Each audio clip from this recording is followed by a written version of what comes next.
2021년 칠레의 과학자들은 남극에서 찌그러진 축구공처럼 생긴 기괴한 모양의 화석을 발견했습니다. 거의 10년 동안 이 화석은 칠레 국립자연사박물관의 선반 위에 특별한 이름도 없이 그냥 놓여 있었어요. 공상과학 영화에 나오는 것처럼 생겼다는 이유로 박물관에서는 더 띵이라는 이름으로 불렸죠. 과학자들은 마침내 이 이상한 화석을 손에 넣었을 때 이 화석이 약 6억 6천만 년 전에 거대한 부드러운 껍질을 가진 알로 밝혀졌습니다. 이 화석은 길이가 28cm, 너비가 18cm가 넘어요. 일반 달걀의 길이는 6.35cm에 불과하고 타조알의 길이는 거의 15cm에 달해요.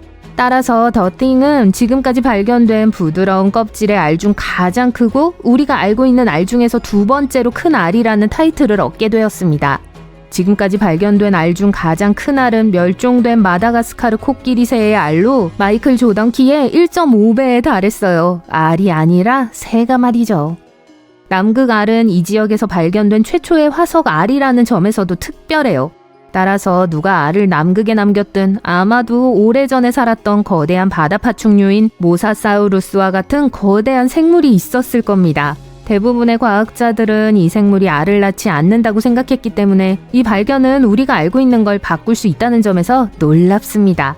이 알은 또한 대부분의 공룡 알과는 완전히 다른 얇은 달걀 껍질과 숨구멍이 없다는 점에서 독특합니다. 사실 도마뱀과 뱀의 알처럼 보이지만 이런 동물들과 관련된 어떤 거대한 생물의 알이에요.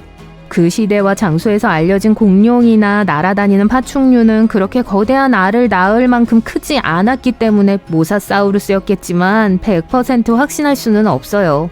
과학자들은 많은 연구를 통해 도마뱀과 뱀과 같은 259종의 살아있는 파충류와 그들의 알을 연구했습니다.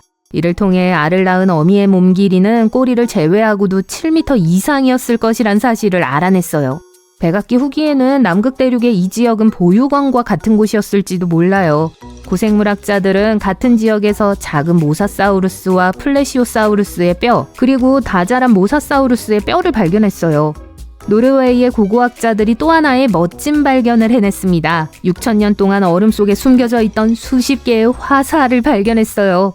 화살은 축구장 45개 정도의 면적을 덮고 있는 높은 산의 커다란 얼음 덩어리에서 녹아내리고 있었어요. 여름이 유난히 더웠던 2014년과 2016년, 과학자들은 랑폰이라는 얼음지대를 둘러보기 위해 방문했습니다. 또한 그곳에서 많은 술록뼈와 뿔을 발견했어요. 일부 화살은 통째로, 일부는 조각난 채로 녹아버린 얼음판 주변에서 5개의 화살촉과 함께 발견되었습니다.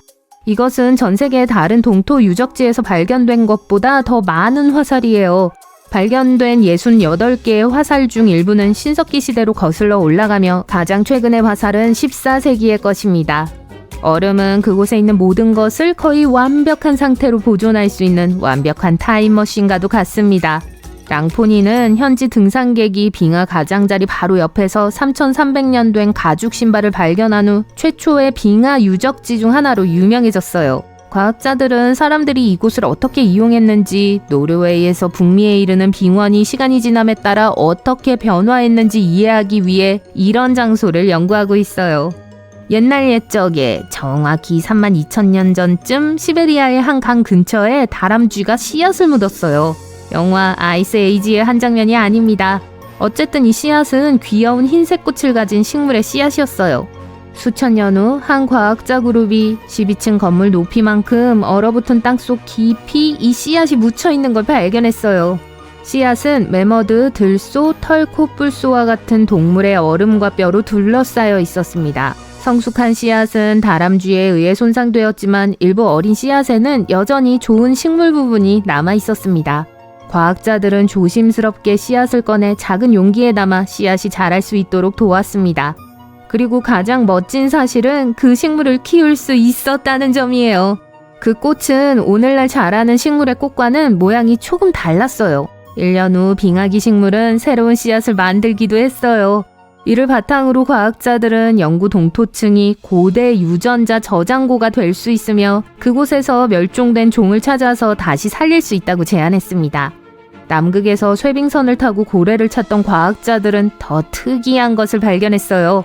자동차만큼이나 무거운 배 뒤에 달린 카메라가 웨델해 바닥에 6천만 개의 빙어 둥지를 감지한 거예요. 둥지는 사방 25cm 간격으로 배치되어 있었고 그 면적은 워싱턴 DC 전체보다 약간 더 넓은 240제곱미터에 달했습니다. 이 서식지에 모래의 선으로 그어진 뚜렷한 경계선까지 있었어요. 과학자들은 주변물보다 거의 2도 정도 따뜻한 바다의 특별한 지점을 연구하기 위해 이 지역을 방문했어요. 이 따뜻한 물의 윗부분에서 동물성 플랑크톤이라는 작은 생물들을 발견했어요. 어린 빙하가 부화하면 이 지역으로 헤엄쳐 올라와 동물성 플랑크톤을 먹은 후 다시 해저로 내려가 자라서 새끼를 낳아요. 먹이가 풍부하기 때문에 이 따뜻한 물에서 빙어를 볼 수 있는 건 당연한 일이었어요. 하지만 지금까지 본 것보다 훨씬 더 많은 수의 빙어 둥지를 발견할 줄은 몰랐죠. 뉴질랜드의 남극 유산 신탁은 남극의 한 오두막에서 오래된 사진 필름을 발견했습니다. 이 사진들은 로스의 탐험대의 독특한 이미지로 밝혀졌어요. 이 탐험은 어니스트 쉐클턴이 이끈 유명한 실패한 탐험이었죠. 그는 웨델해에서 남극을 거쳐 로스해까지 육로로 남극 대륙을 횡단한 최초의 사람이 되고자 했습니다. 하지만 그들의 배인 오로라호가 바다로 날아가면서 모든 것이 잘못되었습니다. 그들은 다른 탐험가인 로버트 펠컨 스콧 선장의 오두막을 사용해야 했어요. 그의 목표는 최초로 남극점에 도달하는 것이었지만 안타깝게도 그 역시 성공하지 못했어요. 필름은 질산 셀룰로스로 만들어졌고 작은 상자 안에 서로 붙어있는 채로 발견되었습니다. 남극 유산 신탁은 필름을 뉴질랜드로 가져가서 조심스럽게 분리한 후 22개의 숨겨진 이미지를 발견했어요. 많은 사진이 손상되었지만 남극의 유명한 지역인 맥머도 사운드 주변에서 익숙한 장소를 알아볼 수 있었어요. 사진을 찍은 사람이 누구인지는 확실하지 않습니다. 2021년 12월 일부 과학자들은 남극 동부 해안의 거대한 얼음판인 라셈 빙붕에서 이상한 흔적을 발견했습니다. 그들은 얼음 밑으로 흐르는 강일지도 모른다는 생각에 487m를 뚫고 내려가 확인했어요. 그들은 물을 발견할 것으로 예상했지만 물속에 단강류라고 불리는 작고 빠르게 움직이는 생물이 가득할 것이라고는 예상하지 못했죠. 과학자들은 또한 지하 강해물이 서로 다른 방향으로 움직이는 특이한 해류층을 가지고 있다는 사실을 발견했는데 아직 완전히 이해하지 못하고 있어요. 연구 중에 또 다른 놀라운 일이 일어났습니다. 같은 해 12월 20일 멀리 통가에서 화산이 폭발했는데 그 폭발로 인한 압력파가 남극의 얼음 강에서까지 감지된 거예요. 이는 지구의 모든 것이 가장 먼 곳에서도 어떻게 연결되어 있는지 보여줍니다. 1990년 7월 4명의 체코 남성이 영화 듄에서 본 괴물에게 영감을 주었을지도 모르는 몽골의 죽음의 벌레를 찾아 모험을 떠나기로 결심했습니다. 고비 사막 깊은 곳에 살고 있다고 알려진 올고이 코르키를 찾기 위해 몽골로 날아가 ATV를 타고 현지 가이드를 고용해 도움을 받았어요. 최대 1.8m 길이의 무엇이든 녹일 수 있는 산을 뱉어내고 마음에 들지 않는 사람에게 전기를 쏠 수 있는 이 생명체를 만나기 위해서였죠. 전설에 따르면 이 친절한 녀석들은 하루의 대부분을 모래 언덕 아래에 숨어 지내지만 6월과 7월의 습한 달에는 밖으로 나오는 걸 좋아한다고 해요. 그래서 촬영 타이밍은 완벽했지만 제작진은 이 동물을 유인할 방법을 찾아야 했습니다. 안타깝게도 이 거대한 벌레가 무엇을 좋아하는지 아는 사람은 아무도 없었습니다. 그래서 제작진은 리드미컬하게 두드리는 소리를 내는 기계인 덤퍼를 만들었습니다. 그들은 이 벌레가 땅속에서 나오기를 바랬어요.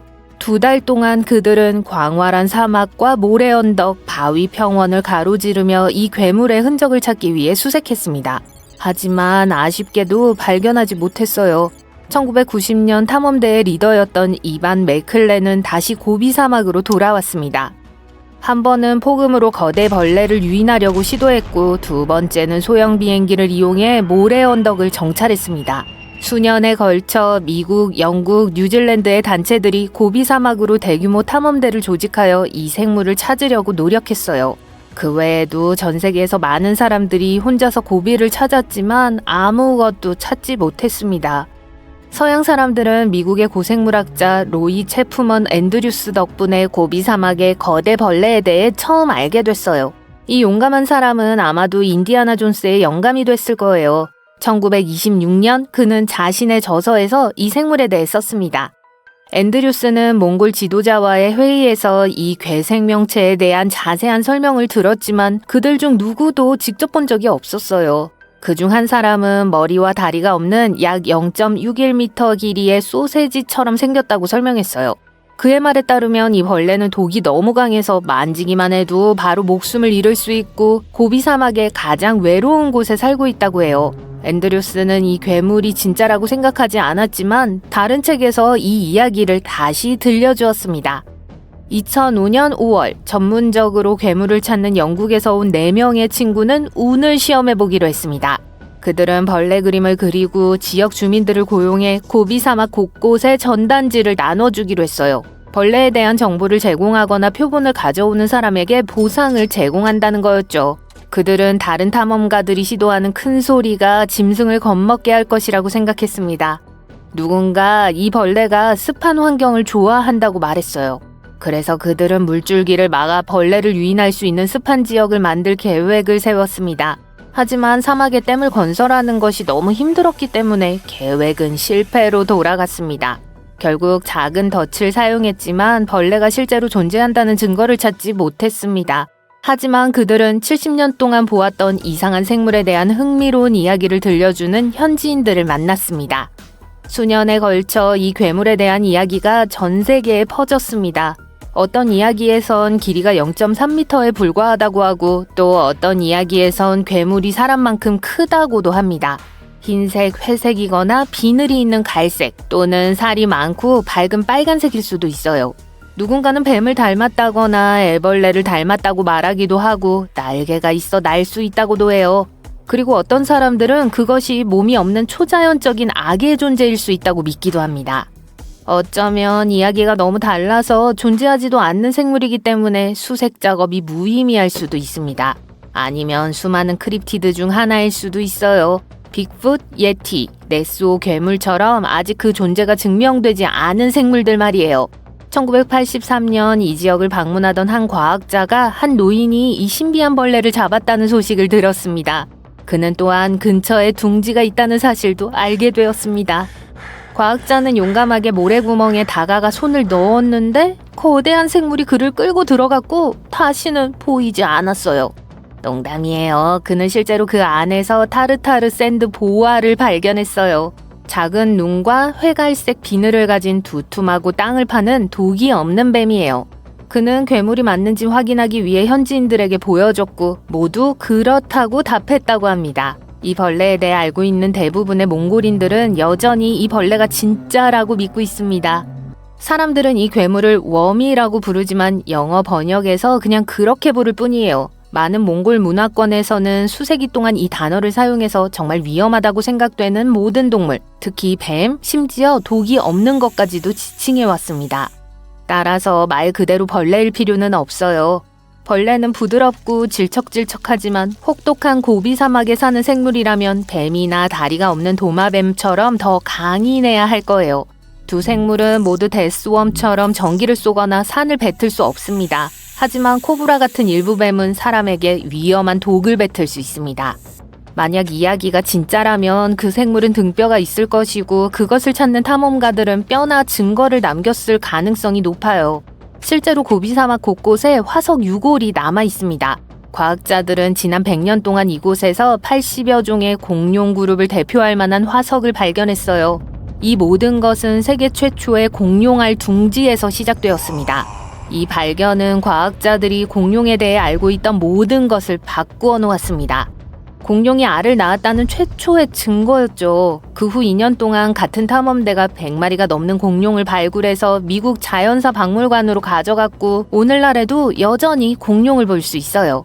그중 일부는 약 7,100만 년 전에 이곳에 있었던 백악기 바다에서 헤엄치고 있었어요. 그들은 현대의 새와 닮았습니다. 거대 벌레의 미스테리는 아직 풀리지 않았지만 과학자들이 마침내 설명할 수 있었던 또 다른 미스테리가 있었습니다. 13세기의 유명한 여행가 마르코 폴로, 수영장 게임 주인공 말고요. 그가 고비 사막을 횡단했어요. 그는 드럼 소리 같은 신비한 악기 소음을 들었을 수 있다고 생각했습니다. 그래서 자신의 책에 이 소리에 대해 썼고 자신이 불안한 영혼의 목소리를 듣고 있다고 믿었어요. 과학자들은 이 소음을 노래하는 모래 또는 부밍 모래라고 부릅니다. 모래사장을 걸을 때 들리는 삐걱거리는 소리와는 달리 사막의 소리는 마치 악기가 깊은 음을 연주하는 것처럼 훨씬 더 크게 들립니다. 수년에 걸쳐 사람들은 지하수나 바람이 모래를 진동시키는 등 소리의 원인에 대해 온갖 아이디어를 떠올렸어요. 모든 모래 언덕에서 이런 소리가 나는 것은 아닌데 과학자들은 그 이유를 알아내고자 했습니다. 때로는 바람이 모래 언덕의 측면에서 작은 눈사태를 일으키면 마법 같은 소리가 시작되는 걸 들을 수 있어요. 하지만 이런 경우는 드뭅니다. 그래서 과학자들은 이를 연구하기 위해 모래 언덕의 노래를 도와야 했어요. 그들은 모래 언덕 꼭대기에 올라가서 손과 발을 이용해 모래를 밀어내면서 미끄러져 내려왔습니다. 모래가 굴러 내려오자 소리는 부드럽게 시작되어 점점 더 커졌어요. 심지어 손으로 진동을 느낄 수도 있었어요. 그래서 그들은 모래 언덕에서 노래가 나오려면 몇 가지 특별한 일이 일어나야 한다는 걸 알아냈습니다. 모래 알갱이가 적당한 모양이어야 하고 모래 언덕이 커야 하며 모래가 매우 건조해야 해서 비가 온 후엔 노랫소리가 나지 않아요. 모래 언덕 안에는 거대한 스피커 역할을 하는 단단한 모래층이 있습니다. 이 층은 음파를 앞뒤로 반사시켜 소음을 점점 더 크게 만들고 사막의 공기를 가득 채울 수 있는 잊혀지지 않는 멜로디를 만들어냅니다. 다시 말해 모래 언덕이 음악을 연주할 수 있다는 뜻이에요. 죄송해요. 제가 그 부분까지 직접 설명할 순 없네요. 코스타리카의 정글 투어를 예약했다고 상상해보세요. 갑자기 지름이 킹사이즈 침대에 육박하는 거대한 돌덩어리를 발견하게 돼요. 도대체 어떻게 거기까지 오게 된 거고 무엇을 상징하는 걸까요? 즉시 가이드에게 물어봅니다. 그는 그다지 놀라지 않고 실제로 남쪽에 수백 개가 흩어져 있다고 말합니다. 이 신비한 돌 구체에는 공식적인 이름이 없습니다. 현지인들은 스페인어로 공이라는 뜻의 라스볼라라고 부르지만 역사가들은 이를 만든 문화의 이름을 따서 디퀴즈 구체라고 부릅니다. 과학자들은 주변의 퇴적층을 연구한 결과 가장 오래된 것은 600년경에 만들어졌고 가장 최근의 것은 1000년경에 만들어졌다고 추정해요. 많은 구가 처음 발견된 후 옮겨졌기 때문에 고고학자들은 구의 연대를 정확히 알 수 없어요. 디퀴즈 문화는 16세기 스페인에 의해 발견되고 얼마 지나지 않아 완전히 사라졌습니다. 마야나 아즈텍과 달리 이 민족의 신화나 전설은 살아남지 못했기 때문에 신비한 구슬의 존재를 설명할 수 없어요. 지금까지 300개 이상의 물체가 발견되었으며 일부는 지름이 2.54cm보다 작고 가장 큰 물체는 지름이 2m로 대부분의 사람보다 키가 더 커요. 석회암으로 만들어진 것도 있지만 대부분의 구는 용암이 급격히 식을 때 형성되는 암석의 일종인 현무암으로 조각된 거예요. 일부 구의 무게는 최대 15톤에 달하며 대부분의 경우 표면이 매끄럽지만 대부분 미완성인 거친 조각입니다. 강물의 침식이 자연스럽게 구를 조각했다는 가설을 제외한다면 고대인들은 바위를 다른 바위로 두드려서 구를 만든 것으로 보여요. 목표한 대략적인 모양이 나오면 바위를 제어된 파쇄와 연마 등의 기술을 사용하여 완벽하게 다듬었을 거예요. 이 신비한 구체는 태평양 연안의 디퀴즈 델타에 위치해 있어요. 대부분은 2014년에 다른 세 곳과 함께 유네스코 세계문화유산으로 지정된 팜6이라는 곳에서 찾을 수 있어요. 이 지역에는 도로가 포장된 지역, 매장지, 고분 등 콜럼버스 이전 시대의 다른 유적들도 발견됩니다. 수세기 동안 이 돌덩어리들은 1930년대에 발굴될 때까지 두꺼운 퇴적층 아래에 숨겨져 있었기 때문에 비바람과 약탈자들로부터 보호되었어요. 이 땅을 소유한 회사는 바나나 농장을 위해 열대우림을 개간하던 중 이 특이한 돌구조물을 우연히 발견했어요. 일부는 불도저에 의해 손상되었고 일부는 내부에 금이 숨겨져 있다고 믿은 인부들이 파헤치려다가 파손되었죠. 당국이 개입하여 더 이상 유물 훼손을 막기까지는 시간이 좀 걸렸습니다. 이 땅을 소유한 회사 임원의 딸인 도리스 스톤이 구체를 최초로 연구한 사람이었어요. 1943년 그녀는 미국의 저명한 고고학 저널에 기사를 발표하여 전 세계의 이목을 구에 집중시켰습니다. 곧이어 탐험이 이어졌고 고고학자들은 이 석조물이 인간이 만든 것이고 고대 코스타리카 원주민이 만든 것으로 추정된다는 사실을 곧바로 알아낼 수 있었어요. 오늘날까지도 그 기능을 과학적으로 완전히 설명할 수 있는 사람은 아무도 없어요. 이는 구의 기원과 진정한 목적에 대한 다양한 이론이 여전히 존재할 여지가 있다는 뜻이죠. 과학계에서 가장 널리 알려진 학설은 돌구슬이 족장의 집 근처에서 많이 발견되었기 때문에 장식과 지위 상징으로 사용되었다는 거예요. 지역 부족의 지도자들은 작은 공 몇 개와 함께 묻혔고 이 돌덩어리들은 어떤 식으로든 권력과 관련이 있는 것이 분명해요. 바위를 완벽하게 깎아내는 데는 많은 노동력과 계획이 필요했고 당시에는 힘 있는 사람만이 이를 감당할 수 있었습니다. 또 다른 인기 있는 가설은 이 돌들이 천문관측에 사용되었다는 거예요. 개별 구는 밤하늘의 원시 지도처럼 별이나 행성을 표현했습니다. 완벽하게 둥글기 때문에 굴리기도 쉬웠습니다. 정글에 휩쓸리기 전 이 돌들이 발견된 지역은 평평한 충적 평야로 큰 돌을 굴리기에 이상적인 곳이었죠. 이 이론의 또 다른 버전은 이 돌들이 대부분 돌로 만들어진 현대의 경계석과 마찬가지로 경계 표시로 사용되었다는 거예요.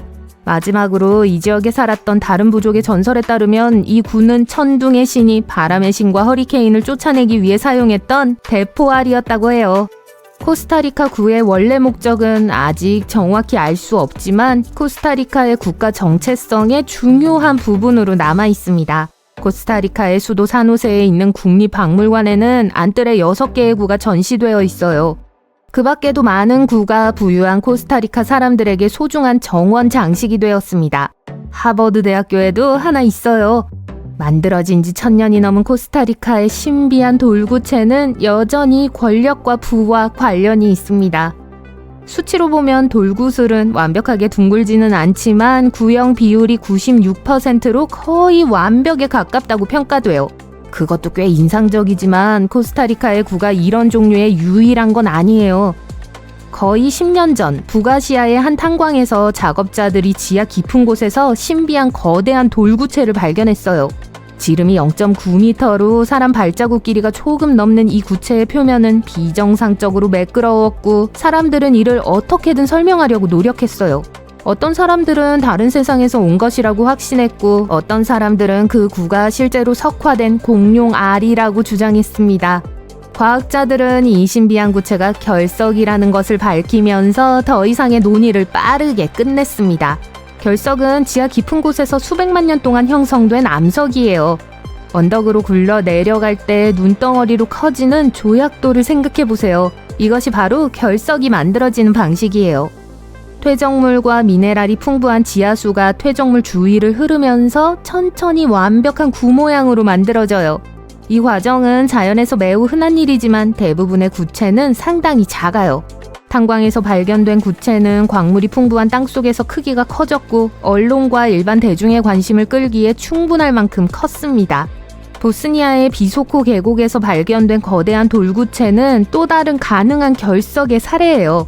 보스니아의 인디아나 존스로 더 잘 알려진 세미르 오스마나기치는 런던 버스 길이만큼이나 넓은 이 물체를 최초로 탐사한 사람이에요. 그는 이 돌구체들이 1000년 전에 이 지역에 살았던 잃어버린 문명에 의해 조각된 것이라고 믿습니다. 하지만 지질학자들에게 구의 붉은색은 철분이 풍부한 결석이라는 증거입니다. 유타주 시골에서 발견된 모키 구슬은 보스니아 구슬과 색이 비슷해요. 이 작은 구슬은 장난감 크기이며 사암코어와 철광석인 적철광으로 만든 껍질로 구성되어 있어요. 남아프리카에서 광부들은 모키 구슬과 모양과 크기가 비슷한 클레르크스 도르프 구체를 발견했어요. 유일한 차이점은 화산 퇴적물과 화산재 안에서 형성되었다는 점이에요. 인간이 만든 작은 구 중에서 가장 흥미로운 건 아마도 여러 그리스 섬에서 발견된 구일 거예요.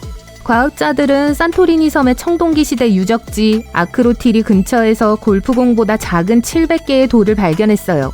그들은 이 돌들을 3600년에서 4500년 전의 것으로 추정했습니다. 고고학자들은 모든 돌의 크기와 색깔을 비교한 결과 이 수수께끼의 돌이 가장 오래된 보드게임일 수 있다는 결론을 내렸어요. 과학자들은 이제 인공지능의 도움으로 이 게임의 규칙을 알아내려고 노력하고 있습니다. 대부분의 사람들은 피라미드가 파라오를 위한 웅장한 무덤으로 지어져 사후 세계로의 순조로운 여정을 보장하기 위해 설계되었다는 사실을 알고 있습니다. 예를 들어 기자의 대피라미드는 파라오 쿠푸를 위해 건설되었습니다. 하지만 대부분의 사람들이 모르는 사실은 피라미드 건설 트렌드가 바로 이곳 약 4,700년 전 조세르의 스텝 피라미드에서 시작되었다는 사실입니다. 이 거대한 구조물은 이집트 제3왕조의 통치자 파라오 조세르에 의해 지어졌어요. 지상에서 6층 높이로 솟아있으며 높이가 약 60m에 달해요. 오늘날 우리는 이를 경이로운 건축 프로젝트라고 생각합니다. 하지만 고대 이집트인들에게 조세르 스텝 피라미드는 더 야심찬 피라미드로 나아가기 전에 건축 기술을 완성하기 위한 거대한 실험, 즉 시험대에 올랐던 것에 더 가깝다고 할 수 있어요. 새로운 높이에 도달하는 것은 매우 흥미진진하지만 진짜 미스테리는 땅 아래에서 무슨 일이 일어나고 있는지입니다. 이 피라미드의 지하미로에는 약 5.5km 길이의 터널 네트워크가 있어요. 일부 연구원들은 이 터널이 피라미드 건설에 대한 우리의 생각을 완전히 바꿀 수 있는 정교한 수자원 시스템의 일부일 수 있다고 믿습니다.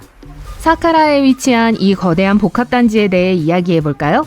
피라미드를 둘러싸고 있는 마른 해자는 폭이 최대 50m, 길이가 거의 3km에 달하는 연속적인 해자라고 알려져 있어요. 피라미드 주위에 일종의 직사각형 모양을 이루고 있죠. 이 못의 평균 깊이는 약 20m입니다. 이 해자를 만들기 위해 파낸 흙과 바위를 모두 합치면 스텝 피라미드 자체의 약 10배에 달할 거예요. 오랫동안 사람들은 이 해자가 스텝 피라미드를 건설하기 위해 돌과 점토를 파낸 거대한 채석장에 지나지 않는다고 생각했어요. 그럴듯하죠? 하지만 자세히 들여다보면 말이 되지 않아요. 해자는 너무 좁고 깊어서 채굴에 실용적이지 않은 데다 고대 이집트의 채석 방법에 대해 우리가 알고 있는 어떤 것과도 일치하지 않아요. 게다가 해자의 일부 구간은 실제로 바위 천장으로 덮여 있어 채석장으로 사용하기가 거의 불가능했을 겁니다. 또 다른 이론은 마른 해자가 어떤 종류의 영적인 의미를 가지고 있다고 제안해요. 아마도 이곳은 귀족들의 영혼이 사후세계에서 죽은 왕을 섬기기 위해 모이는 신성한 장소였을 거예요. 벽에는 이러한 영적 기능에 대한 힌트로 작용하는 틈새도 있습니다. 하지만 대부분의 연구원들은 이러한 목적이 조세르를 위해 단지가 건설된 후 훨씬 후에 발전했을 가능성이 높다고 생각합니다.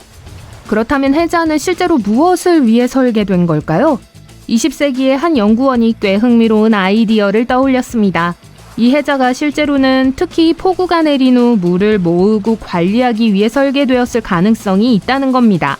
위치를 고려하면 이해가 돼요. 이 해자는 인근 평야에서 흘러내리는 물로 인해 쉽게 침수될 수 있는 지역에 자리 잡고 있어요. 이는 또한 기후가 건조해지고 홍수가 덜 발생하기 시작한 훨씬 후까지 새 무덤들의 해자를 사용하지 않은 이유를 설명할 수도 있습니다. 이야기는 더욱 흥미로워집니다. 이 해자가 조세르 단지 내에 있는 더 크고 복잡한 수력 시스템의 일부인 것처럼 보이기 때문인데요. 이 해자에는 바위를 조심스럽게 깎아 터널로 연결한 여러 개의 구획이 있는 것 같아요. 이 구획들은 물이 한 구획에서 다른 구획으로 흐르면서 이동함에 따라 더 깨끗해지는 수처리 시스템의 일부로 사용되었을 가능성이 높아요. 이제 여기서부터 피라미드 자체와 관련된 이야기가 시작됩니다. 조세르 단지에는 1년에 지하 갱도가 있고 일부 연구원들은 해자 깊은 곳에서 나오는 물이 유압식 리프트 시스템의 동력을 공급하는 데 사용되었을 것으로 추정합니다. 그리고 이 거대한 수력 엘리베이터는 피라미드 건설에 필요한 무거운 돌을 들어 올리는 데 사용되었을 수 있어요. 화산처럼 작동한 거죠. 용암 대신 물이 무거운 돌을 들어 올린 거예요. 피라미드 유적지 중앙에 크고 깊은 구멍이 있다고 상상해보세요. 이 구멍 안에는 거대한 뗏목처럼 위아래로 움직일 수 있는 거대한 나무 플랫폼이 있습니다. 인부들은 무거운 돌을 들어 올리고 싶을 때 구멍에 물을 채웠어요. 수위가 높아지면 나무 플랫폼이 돌을 들고 떠올라 마치 거대한 수력 엘리베이터처럼 위로 올라가기 시작했습니다. 돌이 적당한 높이에 도달하면 인부들은 돌을 플랫폼에서 미끄러뜨려 피라미드 위로 옮겼습니다. 이 아이디어는 깊은 해자에 물이 깨끗하게 정화되고 여과된 후 이 갱도로 흘러간다는 거예요. 이제 물이 갱도를 채우면 나무로 만든 거대한 수레가 떠오르면서 돌을 건설에 필요한 곳까지 들어 올렸습니다. 돌이 제자리에 놓이면 물을 빼내고 플랫폼을 다시 바닥으로 내려 다음 돌을 들어 올릴 준비를 했어요. 이 멋진 유압식 리프트 시스템은 많은 인력을 사용하지 않고도 전체 건축 공정을 훨씬 빠르고 효율적으로 만들 수 있는 획기적인 기술이었을 겁니다. 고대 이집트인들은 이미 더 열심히 일하지 말고 더 똑똑하게 일하라는 개념을 완전히 받아들인 셈이죠. 하지만 물론 모든 사람이 이 이론에 동의하는 건 아닙니다. 일부 전문가들은 조세르의 스텝 피라미드가 건설된 지역이 가끔씩 내리는 비로 인해 그토록 멋진 수력 시스템을 유지하기에 충분한 물을 저장할 수는 없었을 것이라고 주장합니다. 주된 이론은 과거에 비가 오면 물이 가득 찼을 호수가 근처에 있었을 수 있으며 이 호수가 단지의 수력 시스템에 물을 공급했을 수 있다는 거예요. 하지만 고대 이집트 문헌에는 이러한 호수에 대한 언급이 없습니다. 따라서 현실이라기보다는 만약의 상황에 가깝다고 볼 수 있어요. 그리고 힘든 작업 자체의 문제도 있습니다. 이 방법을 사용하면 고대 건축업자들이 훨씬 적은 노력으로 돌을 들어 올릴 수 있었다고 말씀드렸던 거 기억하시나요? 글쎄요, 완전히 사실이 아닐 수도 있습니다. 일부 전문가들에 따르면 이 유압 장치를 만드는 것만으로도 단순히 옛날 방식으로 돌을 옮기는 것보다 훨씬 더 힘든 작업이 필요했을 것이라고 해요. 그리고 조세르의 스텝 피라미드는 나중에 만들어진 피라미드에 비하면 아기 피라미드에 가깝다는 사실을 잊지 마세요. 조세르 피라미드에 사용된 돌의 무게는 평균적으로 각각 약 300kg으로 나중에 체프렘 피라미드에 사용된 2.5톤이 넘는 블록에 비하면 아무것도 아닙니다. 이 멋진 물 끌어올리기 이론이 완전히 배제된다고 해도 애초에 피라미드가 어떻게 지어졌는지 설명할 필요가 있습니다. 이에 대한 답을 얻으려면 시간을 조금 되돌려 원래의 계획에 대해 이야기해야 해요. 조세르의 무덤이 피라미드가 되기 전에는 단순히 마스타바를 건설하는 것이 계획이었습니다. 이 유형의 무덤은 지붕이 평평하고 측면이 경사진 직사각형 구조로 초기에는 꽤 흔한 형태였어요. 하지만 원래의 마스타바가 완성된 후 그들은 위에 더 많은 층을 추가해서 조금 확장하기로 결정했습니다. 그런 다음 그들은 건축이 이전보다 더 작은 6개의 독특한 단계에 도달할 때까지 더 많은 층을 추가했습니다. 그리고 이 모든 작업에선 수력 엘리베이터가 아닌 경사로를 이용해 무거운 돌을 들어 올렸을 거예요. 조세르의 스텝 피라미드에 대해 아직 모르는 게 너무 많아요. 이 시스템이 어떻게 작동했는지, 심지어 존재는 했는지 완전히 이해하려면 더 많은 연구가 필요합니다. 하지만 피라미드 건설에 물을 사용했다는 아이디어는 고대 이집트 공학에 대한 이해에 완전히 새로운 층을 더해줘요. 피라미드는 자연경관과 물의 힘을 이용해 역사상 가장 상징적인 기념물 중 하나를 만든 건축가들이 얼마나 영리하고 수완이 뛰어났는지를 상기시켜줍니다. 1898년 여러분은 샤카라에서 발굴에 참여하고 있습니다. 카이로에서 멀지 않은 이곳은 고대 무덤과 피라미드가 가득한 곳이에요. 여러분은 인디아나 존스 같다고 느끼면서 정말 경이로운 것을 발견하고 유명해지기를 희망합니다. 금, 필사본, 보물지도, 유명한 파라오의 미라. 잠깐, 나무새? 평범한 장난감처럼 보여서 정말 실망하셨을 거예요. 오래된 거지만 그래도요. 몇 년 후 누군가가 여러분의 새가 실제로 고대 다녀 비행기였을지도 모른다고 제안할 거라는 사실을 거의 알지 못했죠. 샤카라 새라는 별명을 가진 이 유물은 플라타너스 나무로 만들어졌어요. 이 새는 날개 길이가 18cm에 불과하고 무게는 약 40g으로 이집트에서 온 완벽한 오리지널 기념품이라고 할 수 있어요. 2000년이 넘은 이 새는 깃털이나 다른 복잡한 장식도 없이 매우 평범하게 생겼어요. 하지만 부리와 눈이 있어 호루스 신의 상징인 매처럼 보이기도 해요. 꼬리는 사각형이고 이상하게 똑바로 세워져 있는 데다 지금은 사라진 조각이 있던 자리인 것처럼 보이는 다소 특이한 모양입니다. 인간은 재미있는 수수께끼를 푸는 것을 좋아하기 때문에 이 새의 용도를 설명하려는 시도가 여러 번 있었습니다. 첫 번째로는 아주 간단하게 의식용 물건이었다는 거예요. 두 번째 아이디어는 부유한 가정의 어린이를 위한 장난감이었다는 거고요. 고대 이집트에서 유행했던 부메랑의 일종이었을 수도 있습니다. 그러다 새가 풍향계로 사용됐다는 이론도 나왔어요. 하지만 카이로의 박물관에서 전시물을 막대기에 고정하기 위해 만든 것을 제외하고는 구멍이나 표시가 없기 때문에 이 설은 반박됐죠. 과거에는 걸 수 있는 방법이 없었어요. 새가 발견된 지 거의 한 세기가 지난 후 이집트 학자 칼릴 메시아 박사는 이 새가 단엽 비행기의 모델일 수 있다는 새로운 이론을 제안했습니다. 그는 이 새의 수평 꼬리 날개가 없는 것이라고 생각했어요. 그렇지 않다면 현대 비행기와 비슷하게 날개가 직각으로 설정돼 있었겠죠. 이는 비행에 필요한 공기 역학적 양력을 생산하기 위해 작동했을 수 있어요. 메시아 박사는 또한 당시에는 무덤에 기술 발명품의 미니어처 모델을 배치하는 것이 일반적이었다고 주장했습니다. 그렇다면 고대 이집트인들이 정말 기원전 200년의 비행기를 발명했을까요?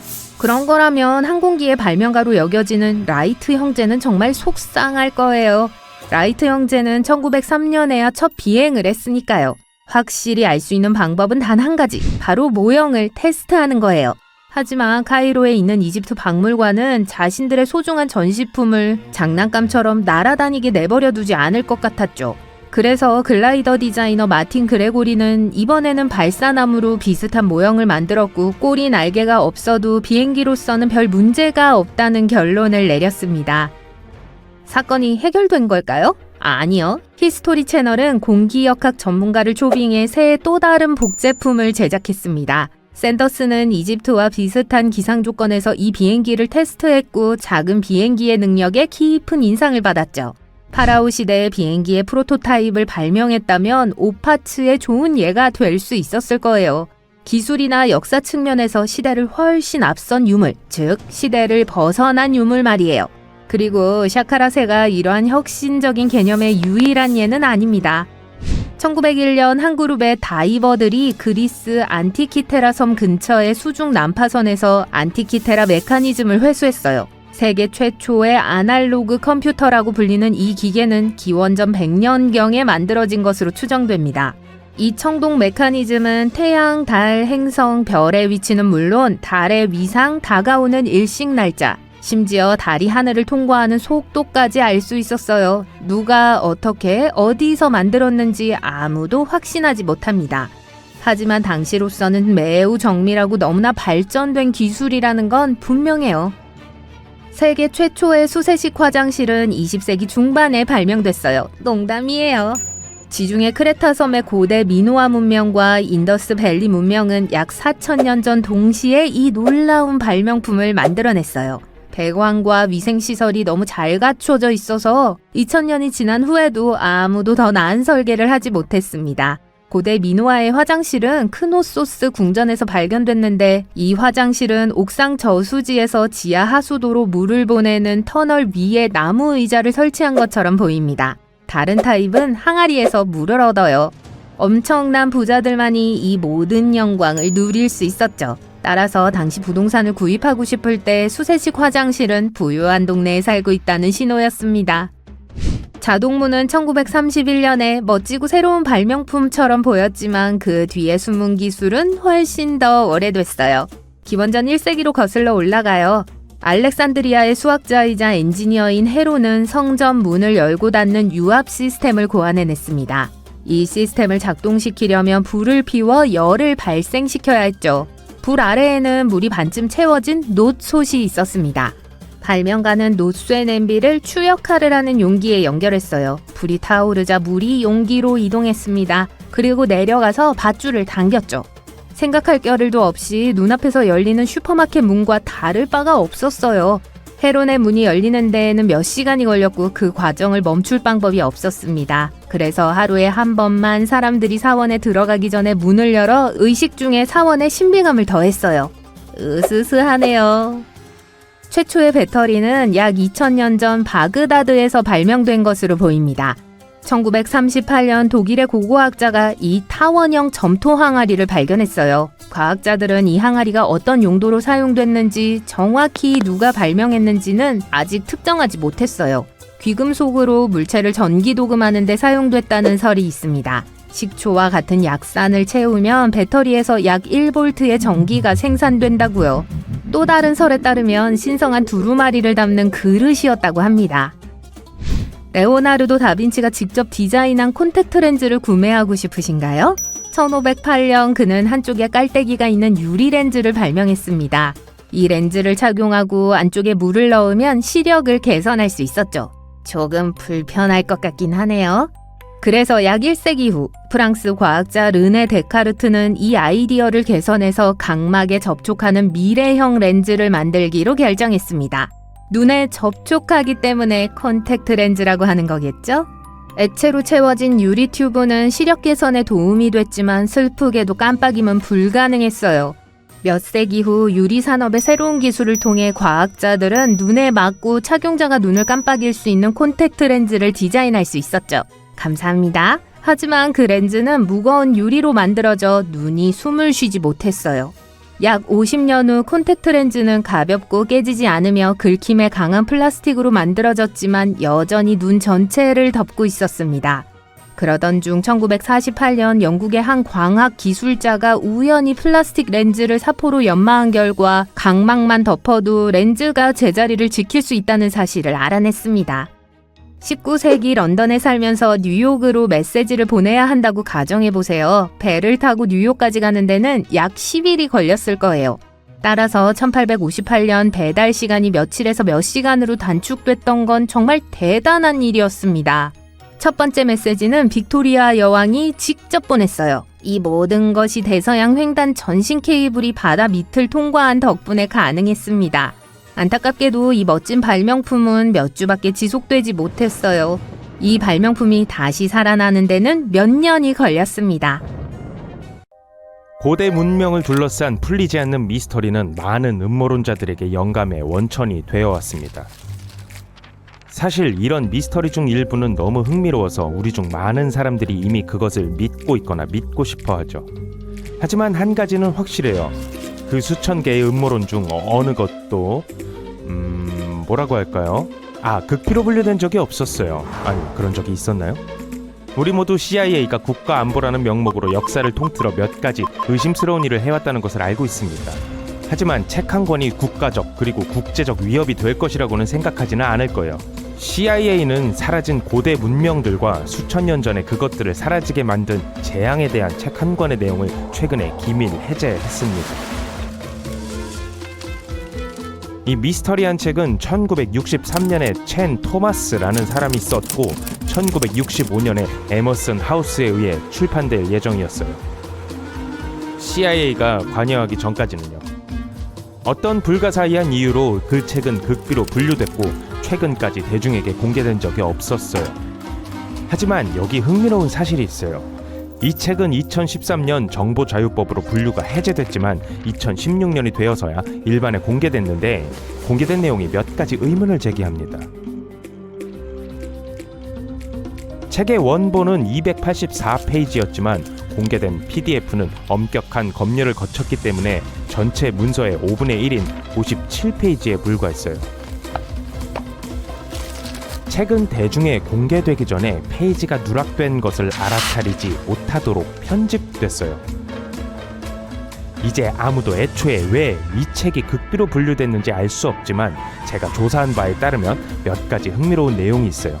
그 책의 작가는 상상력이 풍부했고 고대 문명에 관심이 많은 사람이었습니다.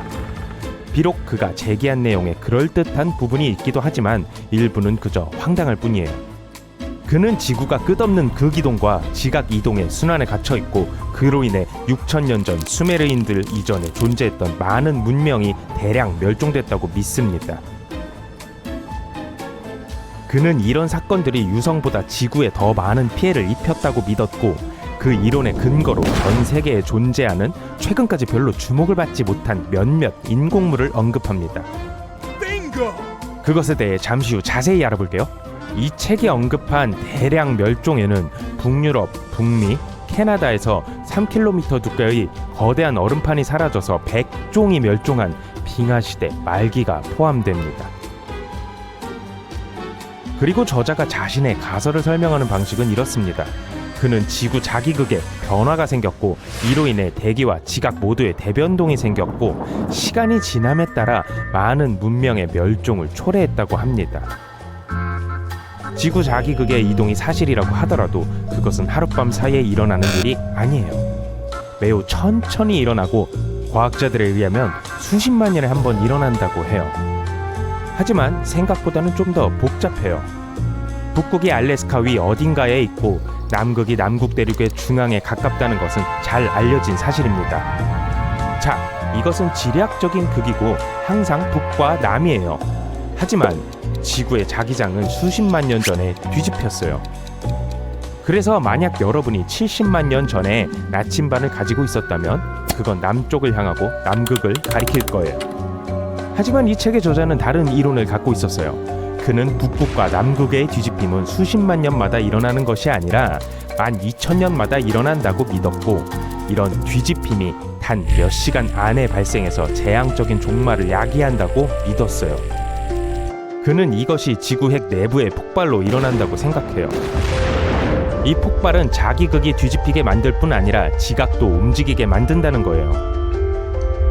이 책에 따르면 이러한 재앙적인 사건들 때문에 물속에 잠겨있던 많은 지구의 대륙들이 불과 몇 시간 만에 해수면 위로 떠올랐다고 합니다. 자, 여기서 흥미로워집니다.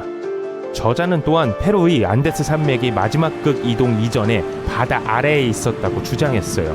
안데스 산맥은 해발 약 6,700m이기 때문에 억지스럽게 들릴지도 모르지만 80년대 후반에 그 주장을 뒷받침할 증거가 있었어요. 과학자들은 안데스 산맥과 히말라야 산맥의 정상에서 수백만 년 된 것으로 추정되는 고래뼈와 화석을 발견했습니다. 또한 이 책에서는 영거 드리아스기 동안 지구가 겪은 냉해가 멕시코만 해류를 방해했다고 주장합니다. 그는 그 이론을 뒷받침할 몇 가지 흥미로운 증거를 제시해요. 얼어붙은 매머드들이 입에 음식을 물고 있는 상태로 얼음덩어리에 갇힌 채 발견됐어요. 이건 진정한 미스터리예요. 왜냐하면 매머드는 추운 날씨에 익숙했고 빙하기에 살아남을 수 있었던 몇 안 되는 동물 중 하나였기 때문이에요. 그렇다면 무엇이 매머드를 순식간에 얼어붙게 만들었을까요? 뭔가 이해가 안 되는 일이죠. 책은 기자의 대피라미드를 진정한 수수께끼로 묘사하고 있습니다. 기자의 피라미드는 250만 개의 돌블록이 매우 정교하게 쌓여 만들어졌어요. 피라미드의 폭이 230m에 가깝고 높이가 137m가 넘어요. 현재까지도 어떻게 지어졌는지 설명할 수 없고 내부 설계도 이해하기 어렵습니다. 내부도 이 피라미드는 다른 피라미드와 유사성이 없고 보편적인 믿음과는 달리 미이라가 발견되지 않았어요. 이게 좀 이상하다고 생각된다면 다음 얘기를 들어보세요. 이 피라미드 어디에서도 상형 문자가 전혀 발견되지 않았고 그 반대도 마찬가지였어요. 무슨 뜻이냐고요? 어떤 상형 문자에도 피라미드나 피라미드와 비슷한 것이 없어요. 작가는 이 피라미드가 이집트인보다 수십만 년 전에 멸종된 어떤 문명에 의해 만들어졌다고 믿고 있어요. 문명 얘기가 나와서 말인데 그의 책에서 그리스도 언급됩니다. 그는 그리스에도 멸종된 또 다른 고대 인종이 있었다고 주장해요. 그들은 매우 큰 키에 파란 눈과 금발머리를 가졌으며 그리스인들이 전성기에도 알 수 없었던 진보된 기술을 갖고 있었다고 합니다. 돌블록 얘기로 돌아가서 또 하나의 미스터리에 대해 이야기해볼게요. 레바논 바알베크에 있는 신전과 그 거대한 기초블록들이요. 헬리오폴리스를 구성하는 이 돌들은 로마의 신전에도 사용됐어요. 사원의 기초는 900톤에 달하는 삼석탑으로 만들어졌는데 저자에 따르면 이것이 첨단 기술을 가진 사라진 고대 문명이 존재했다는 증거라고 합니다. 현재 대부분의 고고학자들은 그 돌들이 로마인들에 의해 만들어졌다고 주장해요. 하지만 그것을 뒷받침할 증거가 없어요. 로마인들은 돌을 만들거나 들어올릴 수 있는 기술적인 장비를 가지고 있지 않았거든요. 그러면 여러분은 이렇게 생각할지 몰라요. 만약 그 당시 그 자리에서 만든 거라면요? 문제는 그 돌들이 9m 높이로 들어올려졌고 수학적 정밀도로 쌓여있다는 사실이에요. 그리고 레바논 헬리오폴리스 꼭대기에 있는 블록이 각각 800톤이 나간다는 사실도 잊지 마세요. 하지만 놀라운 사실이 또 하나 있어요. 로마인들조차도 자신들이 그런 일을 했다고 생각하지 않아요. 그들은 건물의 측면을 지었다고 주장하지만 엄청나게 크고 무거운 주춧돌 작업도 했다고 하진 않습니다. 저자는 또한 레바논의 로마 수도와 바알베크 사이의 거리에 대해 흥미로운 점을 지적해요. 왜 로마인들은 그렇게 멀리 떨어진 외딴 지역, 자신들의 수도에서 먼 곳에 세계에서 가장 큰 돌덩어리를 쌓고 그 공을 차지하지 않는 걸까요? 글쎄요, 제게는 미스터리예요. 이제 가장 흥미로운 수수께끼인 태평양을 중앙에 위치한 이스터 섬으로 이동해 보겠습니다. 저자는 사람들이 어떻게 이 섬을 발견했는지, 그리고 그렇게 오래전에 어떻게 그런 외딴 섬에 정착했는지에 대해 의문을 제기해요. 이스터 섬의 상징 중 하나는 모아이 조각상인데 그들이 누구를 왜 묘사하고 있는지는 미스터리입니다. 더 큰 의문점은 그것이 어떻게 만들어졌고 옮겨졌고 발견된 그 자리에 위치하게 되었는가 하는 거예요. 이 기밀 해제된 문서에 따르면 이스터 섬은 지금은 사라진 대륙인 뮤의 일부였고 극이동 중 발생한 재앙으로 인해 태평양에 가라앉았다고 해요. 책에 따르면 뮤 대륙은 남아메리카만큼 컸고 현재 우리가 이스터 섬이라고 부르는 것은 그 대륙의 남은 부분일 뿐이라고 합니다. 저자는 또한 똑같은 일이 사라진 도시 아틀란티스에도 일어났다고 믿고 있어요. 이 사실에 있어 플라톤이 아틀란티스 도시 전체가 하루 만에 수 킬로미터 파도 아래로 가라앉았다고 말했다고 인용됩니다. 비록 이 모든 이야기가 매우 호기심을 자극하고 몇 가지 흥미로운 사실을 제기하고는 있지만 과학적으로 말해서 우리는 전체 문명을 멸종시킬 수 있는 대재앙적 극이동이 불가능하다는 것을 알고 있습니다. 고대 유적에 대해 들을 때마다 어딘가에 매달려 있거나 나뭇가지에 아무렇게나 달려있는 유물을 상상하는 경우는 거의 없겠죠. 사실 전 세계 박물관에 전시된 대부분의 고대 유물들은 고고학자들의 엄청난 양의 발굴 작업을 통해 만들어졌어요. 건물은 제대로 관리하지 않으면 시간이 지남에 따라 사라지는 재미있는 특성을 가지고 있어요. 때로는 일부 건축 자재를 재사용해야 해서 그 과정에서 오래된 건축물이 희생될 수도 있어요. 때로는 버려진 집이 비나 햇빛과 같은 외부 요소에 노출되면 더 이상 버틸 수 없는 경우도 있고요. 일부는 그저 오랜 침식 작용으로 인해 무너져 내리기도 해요. 따라서 건축물이 시간의 흐름 속에서 살아남을 수 있으려면 오직 어떻게든 깊은 곳에 묻혀야만 해요. 그렇다면 애초에 어떻게 묻히게 되었을까요? 글쎄요, 이건 실수의 희극이에요. 고대 도시들은 아이스크림에 토핑을 추가하듯 집안을 서서히 높이는 습관이 있었어요. 이러한 정착조는 계속 늘어나는 인구를 따라잡기 위해 항상 식량을 모으고 건축 자재를 모으느라 바빴죠. 누가 쓰레기 같은 것들을 처리할 시간이 있었겠어요. 과거에는 할 일 목록에서 쓰레기 처리가 우선순위가 아니었어요. 그래서 고대 문명인들에겐 새 집을 지을 때 잔해를 쌓고 그 위에 바로 집을 짓는 것이 땀과 눈물을 훨씬 쉽게 절약할 수 있는 방법이었죠. 하지만 그게 다가 아니에요. 강이 범람해서 도시 바닥에 퇴적물을 쌓아 고대 건축물을 더욱 덮어버리기도 했어요. 그리고 사막과 같이 바람이 모래와 먼지로 춤을 추는 건조한 지역에서는 건축물을 청결하게 유지하는 게 항상 쉽지가 않았을 거예요. 1817년 고고학자들이 발굴하기 전까지 머리가 모래에 묻혀있던 스핑크스가 재밌는 예가 되겠네요. 일부 고대 도시는 완전히 버려져 결국 덮여버렸어요. 인간의 활동이 줄어들면서 식물의 씨앗은 그 기회를 놓치지 않고 여기저기서 싹을 틔웠죠. 씨앗은 공기 중에 이산화탄소를 삼키고 자라면서 점점 더 많은 땅을 차지하게 됐어요. 그 건방진 뿌리는 심지어 썩은 식물 물질로 만든 토양을 안정화하기로 결정하고 흙에 좋은 성분을 층층이 쌓아올렸어요. 마치 대자연이 식물을 충실한 조력자로 삼아 시작한 최고의 DIY 프로젝트 같죠. 고대 문명의 비밀을 파헤치는 작업은 단순히 잃어버린 세계를 발굴하는 것뿐만 아니라 역사의 층 아래 숨은 보물을 드러내는 장대한 탐험이기도 해요. 하지만 고고학자들은 애초에 어디를 발굴해야 할지 어떻게 알 수 있을까요? 모든 것이 퇴적물, 파편, 식물 뿌리 등으로 겹겹이 덮여 있다면 새로운 프로젝트를 시작하기 전에 어떤 시스템에 의존해야겠죠? 우선 항상 특정 위치에서 고고학 발굴을 제한하는 것은 아니에요. 여러분이 건설업자인데 도시에 새롭고 멋진 아파트 단지를 짓고 싶다고 가정해 볼게요. 하지만 일부 지역 법률에는 프로젝트를 시작하기 전에 특정 요구사항이 있어요. 예를 들어 토지의 건축을 시작하기 전에 전문가를 불러 토양을 검사해야 할 수도 있어요. 고고학자, 지질학자 또는 고생물학자가 될 수도 있을 텐데 개발 과정에서 계속 주시해야 돼요. 유물이라든가 유기 잔재물을 뜻하는 에코팩트가 발견되면 전문가들이 급히 투입돼서 발굴하고 연구해요.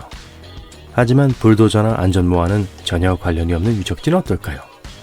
고고학자들은 고대 핫스팟을 찾기 위해 여러 가지 비법을 가지고 있어요. 그들은 탐정 활동을 통해 역사적 기록을 깊이 파고들어요. 오래된 문서와 지도를 훑어보며 특정 지역에서의 인간 활동에 대한 퍼즐을 맞출 수 있죠. 이전에 방문한 적이 있는 유적지라면 더욱 좋아요. 과거 발굴 기록이나 역사적 기록을 찾으면 고고학자들이 보물찾기를 계속할 수 있는 많은 정보를 얻을 수 있어요. 고고학자들은 삽을 휘두르기 전에 시각적 스캔 작업을 먼저 수행해요. 그리드 시스템으로 무장한 고고학자들은 유적지를 돌아다니며 지층 바로 아래에 숨어 있을지도 모르는 유물을 찾기 위해 두 눈을 부릅뜨고 살펴봐요. 예리한 눈을 가진 이 탐험가들은 석기부터 역사적인 유리, 심지어 고대 쓰레기 처리장까지, 그것도 귀중한 유물이죠. 인간 활동의 흔적을 다른 사람들보다 더 빨리 발견할 수 있어요. 쓰레기 덤프의 멋진 용어인 중토를 우연히 발견하면 한때 이곳에 사람이 살았다는 것을 확실히 알 수 있어요. 하지만 고고학자들은 믿을 수 있는 삽에만 의존하진 않아요. 숨은 경이로움을 찾는 데 도움이 되는 다양한 도구를 가지고 있죠. 지구 물리학 도구는 고고학자들의 비밀 병기와도 같아요. 예를 들어 저항률 측정기를 생각해 보세요. 이 영리한 장비는 토양의 전기적 구성 요소와 묻혀있는 지형이나 유물을 측정해요. 가령 벽이 묻혀있으면 주변 토양과 다른 저항값을 나타내요. 자력계와 지표 투과 레이더도 비슷한 방식으로 작동해서 토양에 묻힌 고대 보물에 대한 잠재적인 힌트를 보여줘요. 그리고 우리의 믿음직한 오랜 친구인 GPS를 누가 잊을 수 있을까요? 마치 첨단 보물 지도처럼 정확한 위치를 파악해서 고고학자들을 황금 항아리로 바로 인도합니다. 세계에서 가장 중요한 고고학 유적지를 가상으로 방문하고 싶으신가요? 그럼 저를 따라오세요. 예를 들어 영국에는 스톤헨지라는 흥미로운 장소가 있어요. 여기저기 흩어져 있는 수많은 헨지 중 하나이지만 스톤헨지가 정말 최고예요. 거대한 고대 돌들이 펑키한 바깥쪽 고리와 안쪽 말굽 모양으로 배열된 채로 우뚝 서 있고, 작은 돌들이 몇 개 던져져 있는 모습을 상상해 보세요. 그리고 그거 아세요? 이 놀라운 돌들은 5,000년 넘게 존재해 왔어요. 바위처럼 견고한 장수의 진면목을 보여주는 사례라고 할 수 있죠. 여기서부터 흥미로운 이야기가 시작됩니다. 전설적인 마법사 멀린이 마술 지팡이를 휘두르자 아일랜드에서 이 거대한 돌들이 순간 이동했다고 해요. 어떤 거인이 이 돌들을 그곳에 모았다고 하는데 멀린은 새로운 장소에 두는 것이 훨씬 더 잘 어울린다고 생각했어요.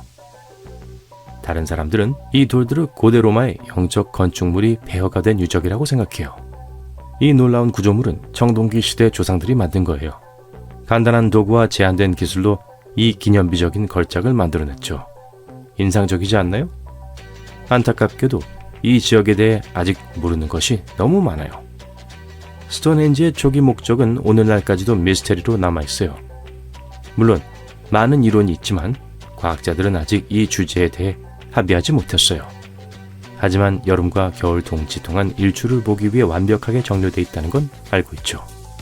고대 도시 폼페이도 마찬가지로 놀라운 고고학적 유적지예요. 상상해보세요. 말썽꾸러기로 악명 높은 베수비오 산이 화산 폭발을 일으켜 이 고대 로마 도시를 완전히 덮어버렸어요. 이 화산은 현재 이탈리아 나폴리 외곽에 위치한 타임캡슐로 변했어요. 1748년 한 무리의 모험심 가득한 탐험가들이 폼페이를 우연히 발견한 해로 거슬러 올라가 보세요. 탐험가들은 잘 보존된 보물창고를 발견했어요. 거리, 집, 음식, 그땐 조금 오래됐을 수도 있지만요. 화려한 보석, 멋진 조각품, 화려한 프레스코와 일상적인 생활용품, 심지어 동물과 사람의 유해까지요. 마치 서사시적인 고고학 파티 같았어요. 폼페이는 겉으로 보기에 모든 것을 다 갖추고 있었어요. 멋진 저택과 별장, 2만석 규모의 거대한 경기장, 아기자기한 수공예품 상점, 선술집 같은 아지트, 그리고 호화로운 목욕탕처럼 경건한 호사를 누릴 수 있는 장소도 빼놓을 수 없죠. 사람들이 매일 예배를 드리기 위해 모여들던 아폴로 신전도 있어요. 그리고 폼페이의 번화한 중심지인 폼페이 포럼은 모든 멋진 사람들이 어울리곤 했던 곳이에요. 그리고 그거 아세요?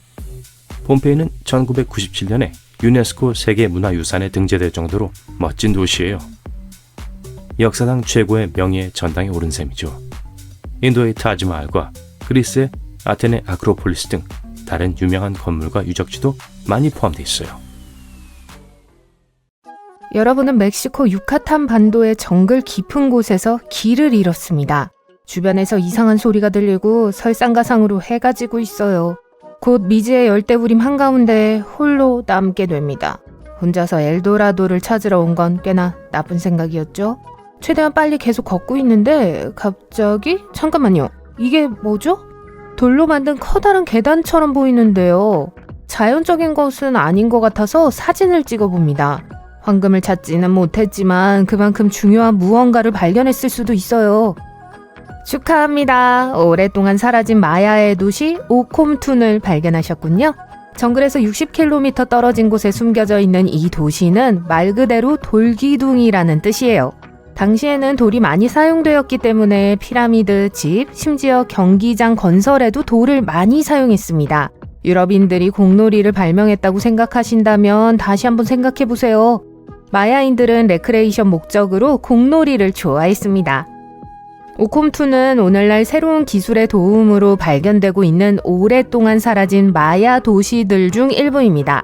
아마도 이 도시에서 가장 놀라운 점은 습지로 둘러싸여 있었기 때문에 높은 지대에 도시가 건설되었다는 거예요. 이 도시는 50헥타르가 넘는 면적을 차지하는 기념비적인 도시였습니다.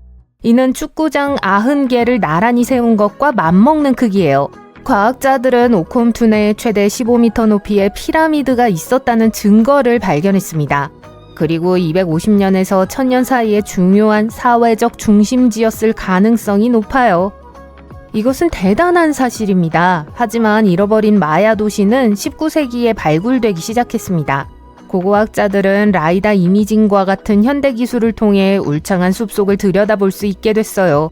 즉, 사람들은 이 영상의 시작 부분에서처럼 열대 정글에서 길을 잃을 위험을 감수할 필요가 없습니다. 라이다는 일종의 엑스레이처럼 작동해요. 유적이나 고대 건축물의 흔적을 감지할 수 있는 레이저 광선을 내보냅니다. 우주고고학자 사라파 책에 따르면 위성 이미지는 남미, 이집트 등지에서 고대 도시를 발견하는데 중요한 역할을 해왔습니다. 사라 자신도 하루의 대부분을 오래전에 도시가 있었을 만한 흔적을 이미지에서 찾는 데 보내요. 그녀는 종종 유적지가 초목이나 흙, 모래로 덮여 있어 찾기가 매우 까다로운 경우가 많다고 말해요. 하지만 이 멋진 도구 덕분에 과학자들은 고대 마야 영토 전역에 퍼져 있는 고대 마야의 뚝기를 발견하는 쾌거를 이루기도 했습니다. 이 도로를 보세요. 포르투갈, 영국, 미국 같은 곳에서 이런 유적을 볼 수 있을 거라고 생각하실 거예요. 여행자들이 야간에 여행할 수 있도록 흰색으로 칠해진 폭 40m의 도로예요.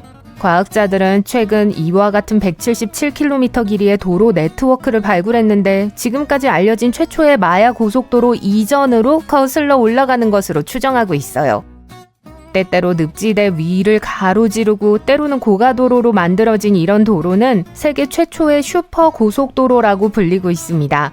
동물 동력 차량에 대한 기록은 없지만 마야인들은 964개의 가능한 정착지 네트워크를 이동하는데 동물 동력 차량을 사용한 것으로 추정돼요. 이건 거대한 거미줄처럼 만들어졌습니다. 고고학자들이 수집한 자료에 따르면 이 거대한 도로 시스템은 마야 도시들 간의 경제적, 사회적 상호작용을 연결하는 데 큰 역할을 했다고 합니다. 이는 기원전 2000년 전으로 거슬러 올라가는 마야의 선고 전기가 소규모 부족 정착촌으로 이루어졌다는 기존의 생각을 완전히 뒤엎는 것입니다. 이 흰 고속도로에 가까운 무언가를 건설하기 위해 동원해야 할 인력과 엔지니어링 능력을 상상해보세요. 과학자들은 이 뚝길이 마야인들이 피라미드를 건설한 것과 거의 같은 방식으로 진흙과 채석장 돌을 혼합하여 건설되었다고 믿습니다. 그리고 여러 층의 석회암을 사용하여 흰색으로 만들었습니다. 꽤 멋지지 않나요? 하지만 잠시 몇 걸음 뒤로 물러나 배경 지식을 살펴볼게요. 마야는 아메리카 대륙에 살았던 콜럼버스 이전의 가장 큰 문명 중 하나였어요. 지금까지 전문가들은 마야 문명이 정점에 달했을 때 40개 이상의 도시와 수백만 명의 인구로 구성되었다고 믿었습니다. 정말 많은 사람들이 살았군요. 마야 문명은 멕시코의 유카탄 반도, 과테말라, 벨리즈에 걸쳐 있었어요. 그리고 그들은 주로 농업으로 생존했습니다. 문제는 유카탄 반도가 농작물을 재배하기 매우 어려운 곳이었다는 점이에요. 그래서 마야인들은 대부분의 도시에서 복잡한 관계 시스템을 개발해야 했어요. 마야인들은 1년에 의식용 건물, 피라미드, 광장을 건설했어요. 마야인들은 피라미드 건설에 능숙했을지 모르지만 첨단 천문 시스템도 개발했습니다.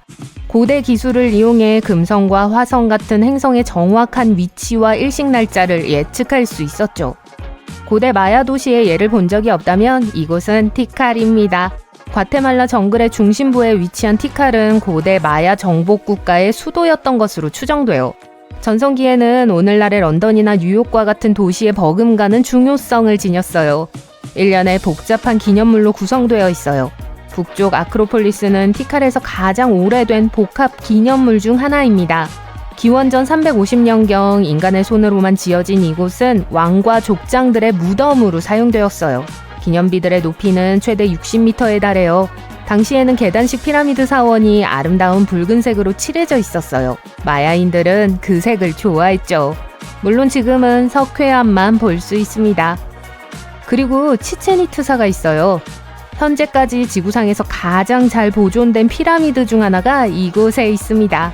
멕시코 유카탄주에 위치한 이 마야 도시는 1500년이 훨씬 넘은 유서 깊은 도시예요. 전성기에는 35,000명의 인구가 거주했어요. 유적지의 면적은 10평방킬로미터에 달합니다. 하이라이트는 엘 카스티오입니다. 지상에서 24m 높이로 서 있는 거대한 계단 모양의 사원이죠. 가장 독특한 특징은 네 면에 각각 91개의 계단이 있다는 거예요. 위쪽 플랫폼까지 포함하면 총 365개의 계단이 있어요. 태양력 1년과 같은 일수입니다. 이 사람들이 꽤 대단했다는 거 아시겠죠? 그래서 아무도 그들에게 무슨 일이 일어났는지 제대로 이해하지 못하고 있어요. 이 전능한 제국의 쇠퇴에 대한 증거가 매우 부족합니다. 멸망의 원인은 무엇이었을까요? 가뭄 때문이었을까요? 2017년 새로운 연구를 통해 몇 가지 새로운 사실이 밝혀졌습니다. 과학자들은 티칼 남서쪽에 위치한 세이발의 유적지에서 도자기와 고고학 발굴에서 나온 방사성 탄소 데이터를 분석하여 이 위대한 문명의 예상치 못한 종말에 대한 새로운 정보를 추출했습니다. 이 정보에 따르면 마야인들은 갑작스러운 붕괴가 아니라 사회적 불안정과 정치적 위기의 파도 속에서 몰락했을 가능성이 높아요. 이러한 사건들은 마야의 도심을 악화시키고 마야 인구의 분산을 초래하기 시작한 것으로 추정돼요. 하지만 정확한 원인을 파악하기는 어렵습니다. 그러나 최근의 발견으로 인류의 과거에 대한 새로운 사실이 밝혀지고 있어요. 마야 제국뿐만 아니라 오랫동안 사라진 남미의 다른 문명에 대해서도요. 최근 브라질에서 위성 이미지 기술을 이용한 중요한 발견은 과학자들에게 충격을 주고 있어요. 아마존의 신구강 근처에서 촬영된 일부 이미지는 현대 문명이 존재하기 훨씬 전에 수백만 명이 거주하는 도시가 정글 안에 존재했을 수 있음을 시사합니다. 이 사실은 참으로 충격적입니다. 위성 이미지에서도 볼리비아 아마존 숲에서 200년에서 1200년 전으로 거슬러 올라가는 참호 네트워크가 발견되었습니다. 이러한 증거는 아마존 숲 한가운데에 약 6만 명이 거주할 수 있는 정착지가 있었음을 시사합니다. 플로리다 대학교의 연구원들이 위성 정보를 확인하기 위해 현장에 갔을 때 도랑과 지역 문자가 있는 여러 개의 토루를 발견하고 충격을 받았어요. 고고학자들은 또한 고대 마야인들의 건축 유형과 매우 흡사하게 광장을 중심으로 세심하게 설계된 벽의 잔재도 발견했습니다. 이상하고 놀라운 물건들이 종종 발견되지만 우리 조상들이 무엇을 하고 있었는지 알아내는 건 꽤나 어려운 일입니다. 특히 녹슨컵과 동굴 그림이 전부인 경우에는 더욱 그렇죠. 실험복을 입은 전문가들도 가끔 실수를 하는 건 놀라운 일이 아닙니다.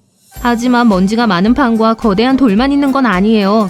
때로는 커다란 머리를 가진 인간도 있었어요. 이제 발굴 도구를 들고 고대로 돌아가 과학자들도 완전히 설명할 수 없는 놀라운 사회를 탐험해보세요. 사르데냐는 지금은 목가적으로 보이지만 솔직히 3000년 전에는 방문하고 싶지 않았을 거예요. 당시 이 섬에는 끔찍한 거인들이 돌아다녔다는 소문이 있어요. 심지어 4m가 넘는 해골이 발견되었다는 이야기도 있지만 이를 증명할 만한 증거는 아직 발견되지 않았어요. 하지만 이 이야기는 여전히 궁금증을 불러일으키는데 분명 이상한 일이 일어났기 때문이죠. 1974년 몬테프라마라는 섬의 한 지역에서 5,000개가 넘는 깨진 돌 유물 조각이 발견되었습니다. 하지만 박물관에 전시되는 대신 약 30년 동안 지하금고에 갇혀 있었어요. 조금 의심스럽지 않나요? 2005년에 마침내 조각들이 옮겨졌을 때 과학자들은 조각들을 모아 각각 2.4m 높이의 거인 남성 조각상 38개를 발견했어요. 전설적인 해골만큼 크지는 않지만 여전히 꽤 거대하죠. 이 조각상들은 오래전에 이 섬에 살았던 누라직 사람들이 만든 것으로 추정됩니다. 이들은 거대한 조각상 외에도 8,000개가 넘는 거대한 석조 건물을 지었어요. 누라직이 거인은 아니었지만 그들은 확실히 큰 걸 좋아했습니다. 저도 저희 동영상에 좋아요가 많이 달리면 정말 기쁠 것 같아요. 좋아요와 구독 감사드려요. 이제 다시 영상으로 돌아가 보겠습니다. 여러분과 저는 꽤 똑똑하지만 가장 똑똑한 인간은 아닐 수도 있어요. 사실 우리는 가장 똑똑한 종이 아닐지도 모릅니다. 1913년 남아프리카에서 발견된 두개골 화석에서 보스코프인이 더 똑똑한 경쟁자일지도 모른다는 암시가 발견됐거든요. 인간과 비슷한 이 종은 10,000년 전에 살았을지도 모릅니다. 두개골을 보면 머리가 매우 컸던 것으로 보아 뇌가 우리보다 30% 정도 더 컸을 것으로 추정돼요. 와, 평균 IQ는 약 140에서 149로 오늘날 사람들 중 가장 똑똑한 0.5%에 속했을 거예요. 하지만 보스코프가 훨씬 더 똑똑하다면 왜 그들은 주변에 없고 우리는 있을까요? 글쎄요, 큰 것이 항상 좋은 건 아닙니다. 인간의 뇌는 유인원의 친척보다 훨씬 더 크고 주로 전전두엽 피질이 발달해 있어요. 이 부분은 의사결정, 단기기억, 자기인식과 같은 고차원적인 작업에 도움이 됩니다. 우리의 감각과 움직임을 처리하는 뇌 부분은 크게 성장하지 않았어요.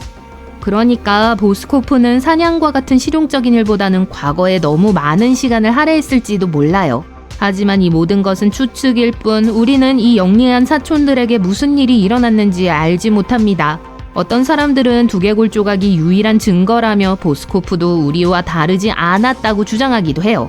정글은 거대합니다. 아마존 열대우림의 전세계 동식물 중에 약 30%가 서식하고 있다는 사실을 알고 계셨나요? 놀랍죠? 하지만 원주민 중 한 종인 인간의 역사는 오랫동안 과학자들을 당혹스럽게 해왔어요. 수수께끼의 카사라베 사람들은 이곳에서 수백 년 동안 살다가 서기 1400년경에 사라졌습니다. 사람들은 아마존에 흩어져 있는 부족들만 있다고 생각했어요. 하지만 최근 우리는 땅에서 지형 문자라고 불리는 크고 특이한 모양을 발견했습니다. 지형 문자는 단순한 얕은 도랑처럼 보일 수 있어요. 하지만 실제로는 12,950제곱킬로미터에 걸쳐 약 450개의 표시가 있으며 일부는 폭이 396m에 달하는 거대한 문명의 유적입니다. 정말 대단하죠?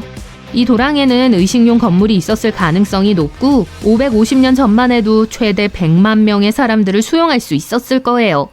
안전한 레이저를 사용해 숲을 해치지 않고 지도를 만드는 라이다와 같은 새로운 기술 덕분에 우리는 더 깊은 곳까지 탐험할 수 있게 되었습니다.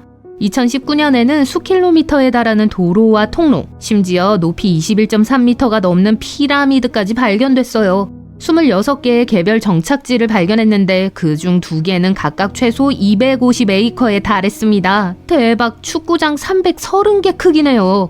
카사람의 원주민에게 무슨 일이 일어났는지는 확실하지 않습니다. 아마도 유럽 정복자들이 그들을 몰아냈을 거예요. 아마도 가장 당황스러운 고대 문명은 우리가 실제로 흔적을 발견하지 못한 문명일지도 모릅니다.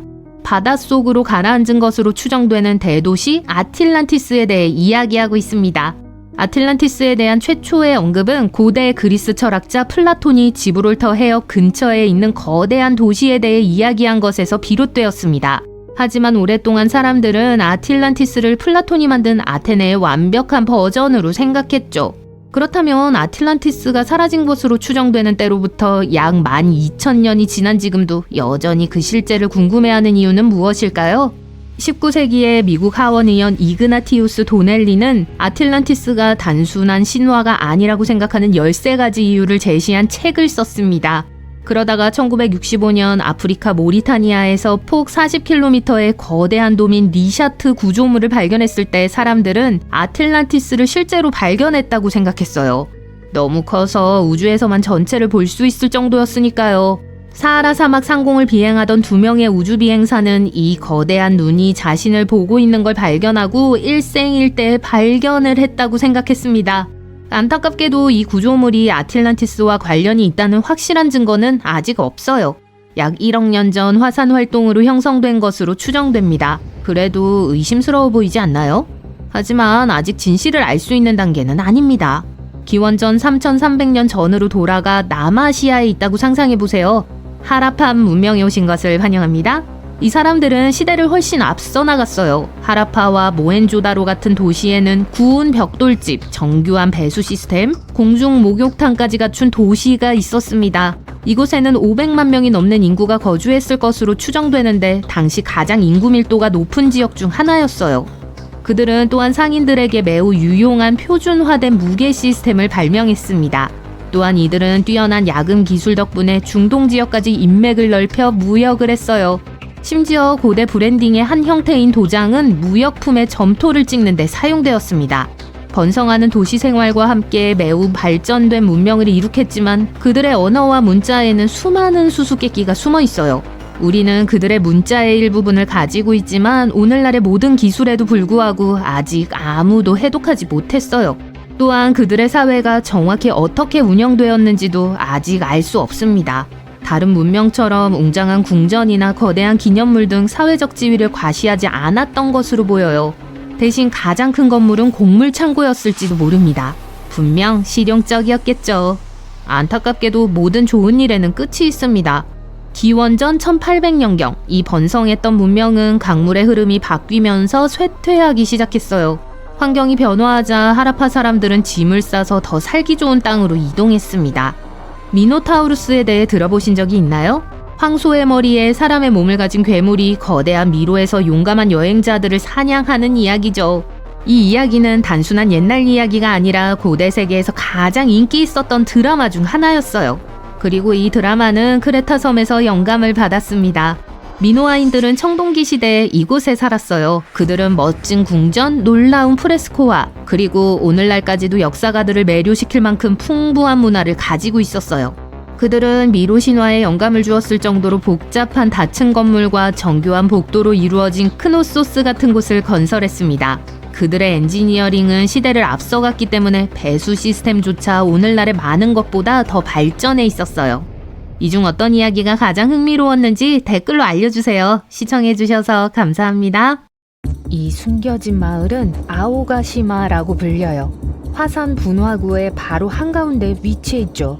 일본 남쪽 최북단 미크로네시아에서 찾아볼 수 있어요.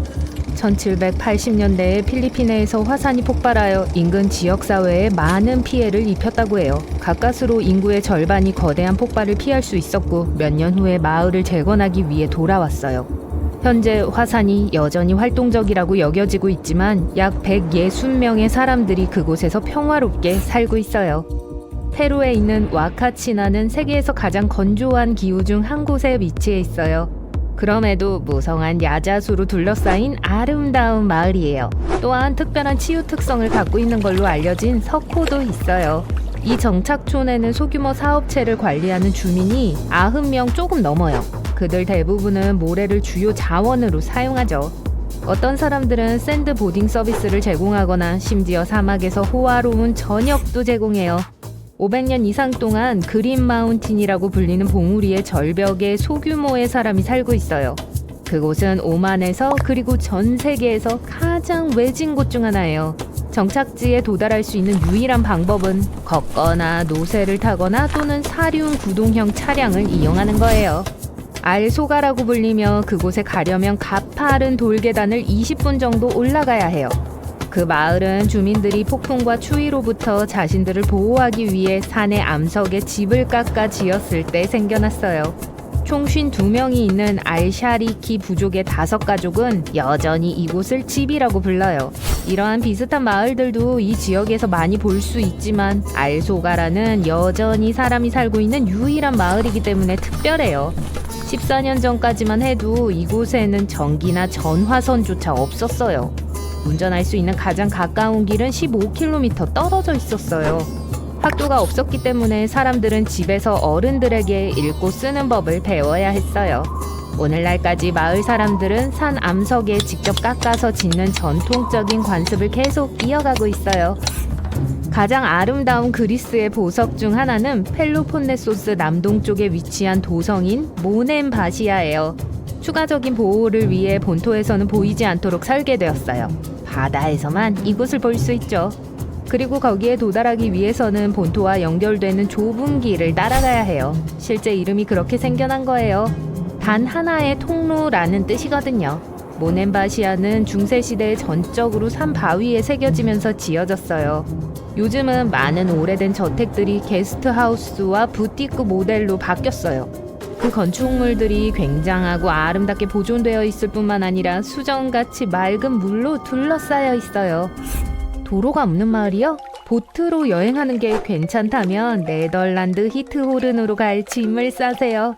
이 마을은 아주 평화로워요. 아마도 여기 있는 모든 사람들이 운하를 타고 여행하기 때문일 거예요.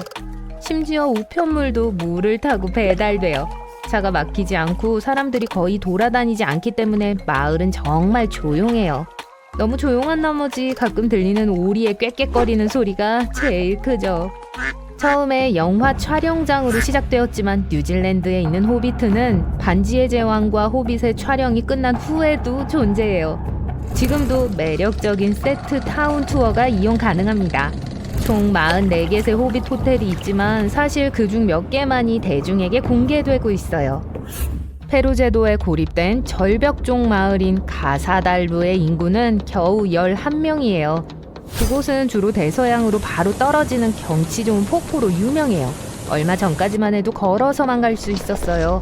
하지만 최근에 터널이 건설되어 자동차로 쉽게 접근할 수 있게 됐어요. 1980년대 뮤지컬 뽀빠이는 몰타를 배경으로 한 주문 제작 세트가 있었어요. 촬영이 끝난 후에도 해체되지 않았어요. 그리고 뽀빠이 마을은 이제 아름다운 색깔의 목조 건물 그룹과 배우들의 모임의 고향이에요. 극장쇼를 보고 배를 타고 박물관을 방문하거나 창조적인 마을을 탐험하는 것과 같이 그곳에서 할 수 있는 재밌는 것들이 많이 있어요. 오스트리아에서 가장 오래되고 가장 사진이 많이 찍힌 마을은 할슈타트라고 불려요. 아름답게 보존된 오래된 건물들과 지하 소금 호수가 있는 숨겨진 유럽의 보석이에요. 또한 7,000년이나 된 유물들과 세계에서 가장 오래된 소금 광산이 있는 박물관의 본거지이기도 해요. 네덜란드의 브루탕지 요새는 별 모양의 작은 건물이에요. 창의적인 부분은 제쳐두고 방어 목적으로 이런 식으로 지어진 거예요.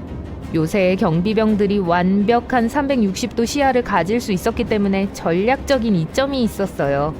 오늘날 이 건축물은 오래된 건물, 자갈로 된 도로, 나무 풍차, 그리고 정교한 다리를 포함해 완벽하게 보존되어 있어요. 모로코에는 온통 진흙 벽돌로 만들어진 전통 토기 마을이 있어요. 모로코의 수도에서 51km 떨어진 아틀라스 산맥 근처의 계곡에서 이곳을 찾을 수 있어요. 사하라 사막을 횡단하는 무역로를 따라온 상인들이 향신료와 금을 나르며 이 마을을 지나갔어요.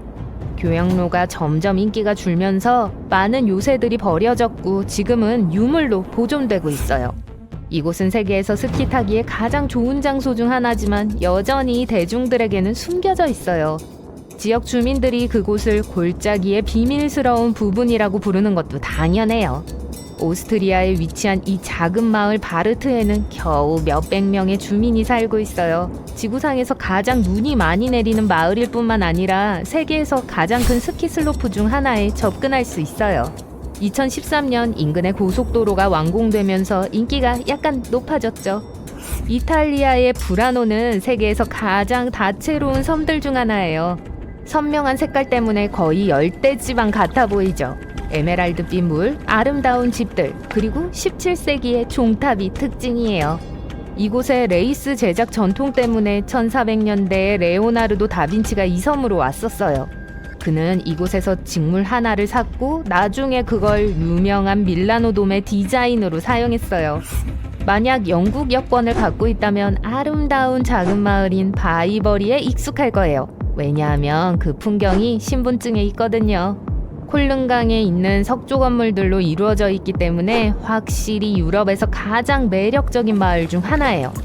영국 여권에 있는 이미지는 14세기로 거슬러 올라가는 직공들의 오두막들이 정렬되어 있는 알링턴 로우의 이미지예요.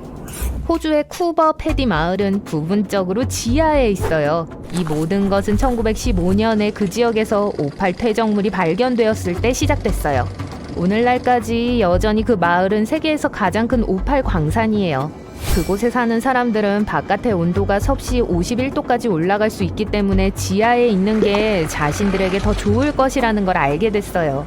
그래서 그 정착지에는 이제 지하 상점과 갤러리가 있어요. 쿠버 패디는 세계 최초의 4성급 지하 호텔의 본거지이기도 해요. 세계에서 가장 외진 곳을 방문하기 위해서는 상당한 여행을 준비해야 할 거예요. 예를 들어 미국에서 출발한다면 가장 쉬운 경로가 남아프리카 공화국의 케이프타운까지 15시간 동안 비행한 후 6일 동안 배를 타는 거예요. 그러고 나서야 트리스탄 다 쿠냐에 도착할 수 있어요. 아니면 남대서양을 가로질러 한 달 동안 유람선을 타고 갈 수도 있어요. 여러분에게 맞는 걸로 하세요. 그 섬으로 가는 배는 1년에 9번밖에 없기 때문에 미리 계획을 세우는 건 필수예요. 섬 자체는 길이가 11km밖에 되지 않아요. 남대서양의 바로 한가운데에 자리 잡고 있는 이곳은 단 97평방킬로미터에 불과해요. 300명의 주민들 모두가 농부들이에요. 인터넷도 있지만 엄청 느려요. 전화망이나 지역신문의 경우 둘 다 제공되지 않아요. 그 섬의 주민들은 세계에서 가장 적은 수의 사람들이 사용하는 영어 사투리를 써요. 1922년 11월 한 소년이 이집트의 사막산을 걷다가 바위에 새겨진 고대 계단을 발견했습니다. 이후 이 발견은 세계에서 가장 크고 중요한 고고학적 발견 중 하나가 됐는데요. 이 계단은 투탕카멘의 손길이 닿지 않은 무덤의 일부였습니다. 고고학자들은 보석, 직물, 페인트 칠한 꽃병, 장례식용 가면 등 약 5,000점의 고대 유물을 발견했어요. 여러분도 아마 그 중 하나를 보셨을 거예요. 고대 이집트의 가장 잘 알려진 특징 중 하나가 됐죠. 그로부터 100년이 넘는 시간이 흘렀습니다. 그리고 이제 인류는 마침내 또 다른 대규모 발견에 가까워졌어요. 바로 클레오파트라의 무덤입니다. 이 여왕은 기원전 51년부터 30년까지 왕좌에 앉았던 이집트 프톨레마이오스 왕국의 마지막 현역 통치자였어요. 클레오파트라와 그녀의 통치기간, 그리고 그녀의 특이한 성격에 대한 고대 기록이 많이 남아있어요. 하지만 지금까지 그녀의 죽음과 매장지에 대한 비밀은 아무도 밝혀내지 못했습니다. 고고학자 캐슬린 마르티네즈 박사는 수십 년 동안 알렉산드리아 주변의 고대 기록과 신전을 연구한 끝에 여왕의 무덤이 기원전 280년에 세워진 고대 도시 타푸시리스 마그나 아래에 있을 거라는 결론을 내렸어요. 그곳은 수만 명의 사람들이 무역과 산업에 종사하는 이집트 북부 해안의 대도시였습니다. 그리고 마르티네즈 박사의 추측이 맞았던 것 같아요. 박사와 고고학자 그룹은 알렉산드리아 근처에서 약 1.3km 길이의 비밀 지하 터널을 발견했습니다. 이 터널은 타푸시리스 마그나 신전 아래 바위에 뚫려 있었죠. 추가 발굴 과정에서 그들은 클레오파트라의 무덤이 터널 깊숙한 곳에 있음을 나타내는 많은 것들을 발견했어요. 클레오파트라가 로마 사령관 마크 안토니우스와 함께 묻혔을 가능성도 있습니다. 고대 기록에 따르면 클레오파트라와 마크 안토니우스는 서로를 사랑했고 안토니우스를 반역자로 선언한 로마 원로원에 함께 반대했어요. 수천 년 동안 타푸시리스 마그나 영토에서 자연재해가 발생했다는 사실은 발굴을 복잡하게 만들 수 있습니다. 지진과 홍수로 도시가 파괴되고 지하 터널이 범람했을 가능성이 있어요. 하지만 고고학자들은 고대 무덤이 그대로 남아있고 마지막 왕조 통치 기간 동안 고대 이집트의 왕실 생활에 대한 많은 보물과 기록이 숨어있기를 바라고 있어요. 발굴 작업이 수중이나 진흙 속에서 진행될 가능성이 있습니다. 이 작업에는 많은 시간과 자금이 필요하지만 고고학자들은 그만한 가치가 있다고 확신해요. 어쨌든 클레오파트라가 실제로 거기에 묻혀있다고 말하기에는 너무 이르지만 과학자들은 항아리, 클레오파트라와 알렉산더 대왕의 이미지가 있는 수십 개의 동전, 이집트 여왕의 이미지가 있는 흉상을 포함해서 이를 확인하는 많은 것들을 터널에서 발견했어요. 클레오파트라는 라메세스 3세, 투탕카멘과 동등한 위치에서 여전히 이집트에서 가장 인기 있는 인물 중 한 명입니다. 그녀는 많은 영화, 그림, 책에 영감을 주었죠. 그런데 왜 그렇게 인기가 많을까요? 그녀는 일관성 없는 행동으로 유명해졌어요. 그녀는 아름답고 총명한 통치자로 이집트를 위기에서 벗어나 번영하는 강대국으로 만들었습니다. 중세 아랍어 문헌에 따르면 화학, 수학, 철학에 능통했고 여러 권의 과학 서적을 저술했을 것으로 추정돼요. 그녀는 여러 언어를 구사할 줄 알았고 외교적 능력도 뛰어났습니다. 동시에 많은 남성을 미치게 만든 팜무 파탈이었다는 전설도 많이 있어요. 하지만 그녀의 아름다움이 비교할 수 없을 정도라는 증거는 없습니다. 멋진 모델의 이미지는 할리우드가 유명한 여배우가 클레오파트라 역할을 수행한 여러 영화를 만들어내면서 생겼어요. 그리고 율리우스 시저의 양아들인 로마 황제 옥타비아누스는 클레오파트라의 적이기 때문에 교활한 유혹자로서의 이미지를 특별히 만들었고요. 이집트에서 태어났지만 클레오파트라는 이집트인이 아니었어요. 그녀의 조상은 알렉산더 대왕의 장군 중 한 명이었던 그리스인이었죠. 하지만 이집트 사람들은 그녀를 사랑했습니다. 그녀는 언어를 배웠고 이 나라의 전통에 매우 민감했어요. 고대 이집트의 역사, 정신, 관습을 잘 알고 있었죠. 그리고 경제 수준을 높였고 세계 강대국으로서의 지위를 강화했습니다. 이 중 많은 부분이 그녀의 영악함과 인상 덕분에 가능했죠.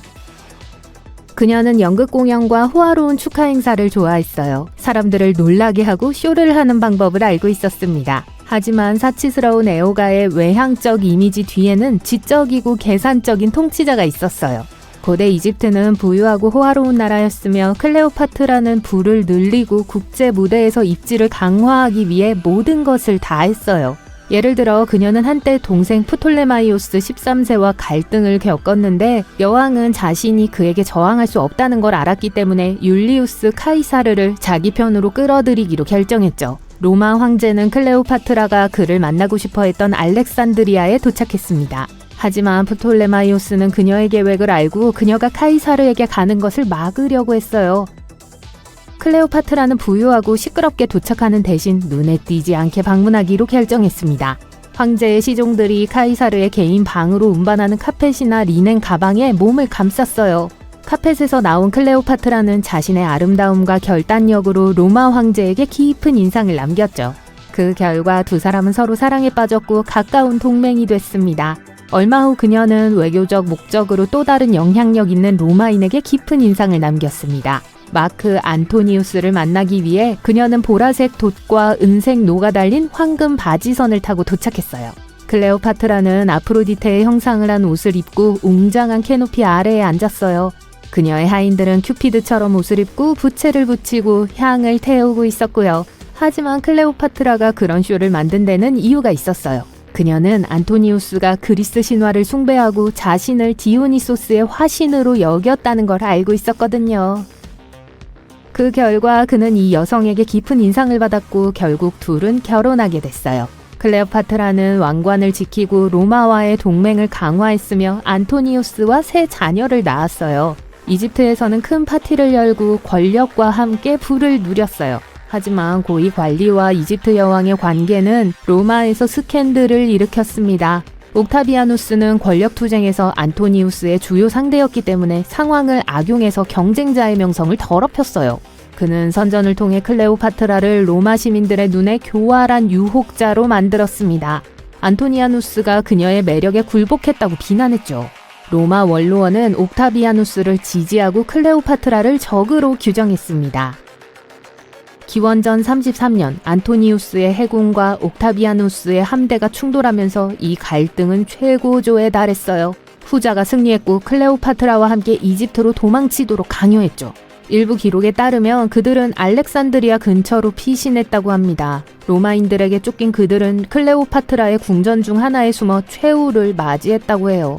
일부 전설에 따르면 클레오파트라는 독극물 전문가였다고 해요. 그녀는 독사 혹은 이집트 코브라와 같은 독이 있는 뱀을 자극해서 자신을 물게 했습니다.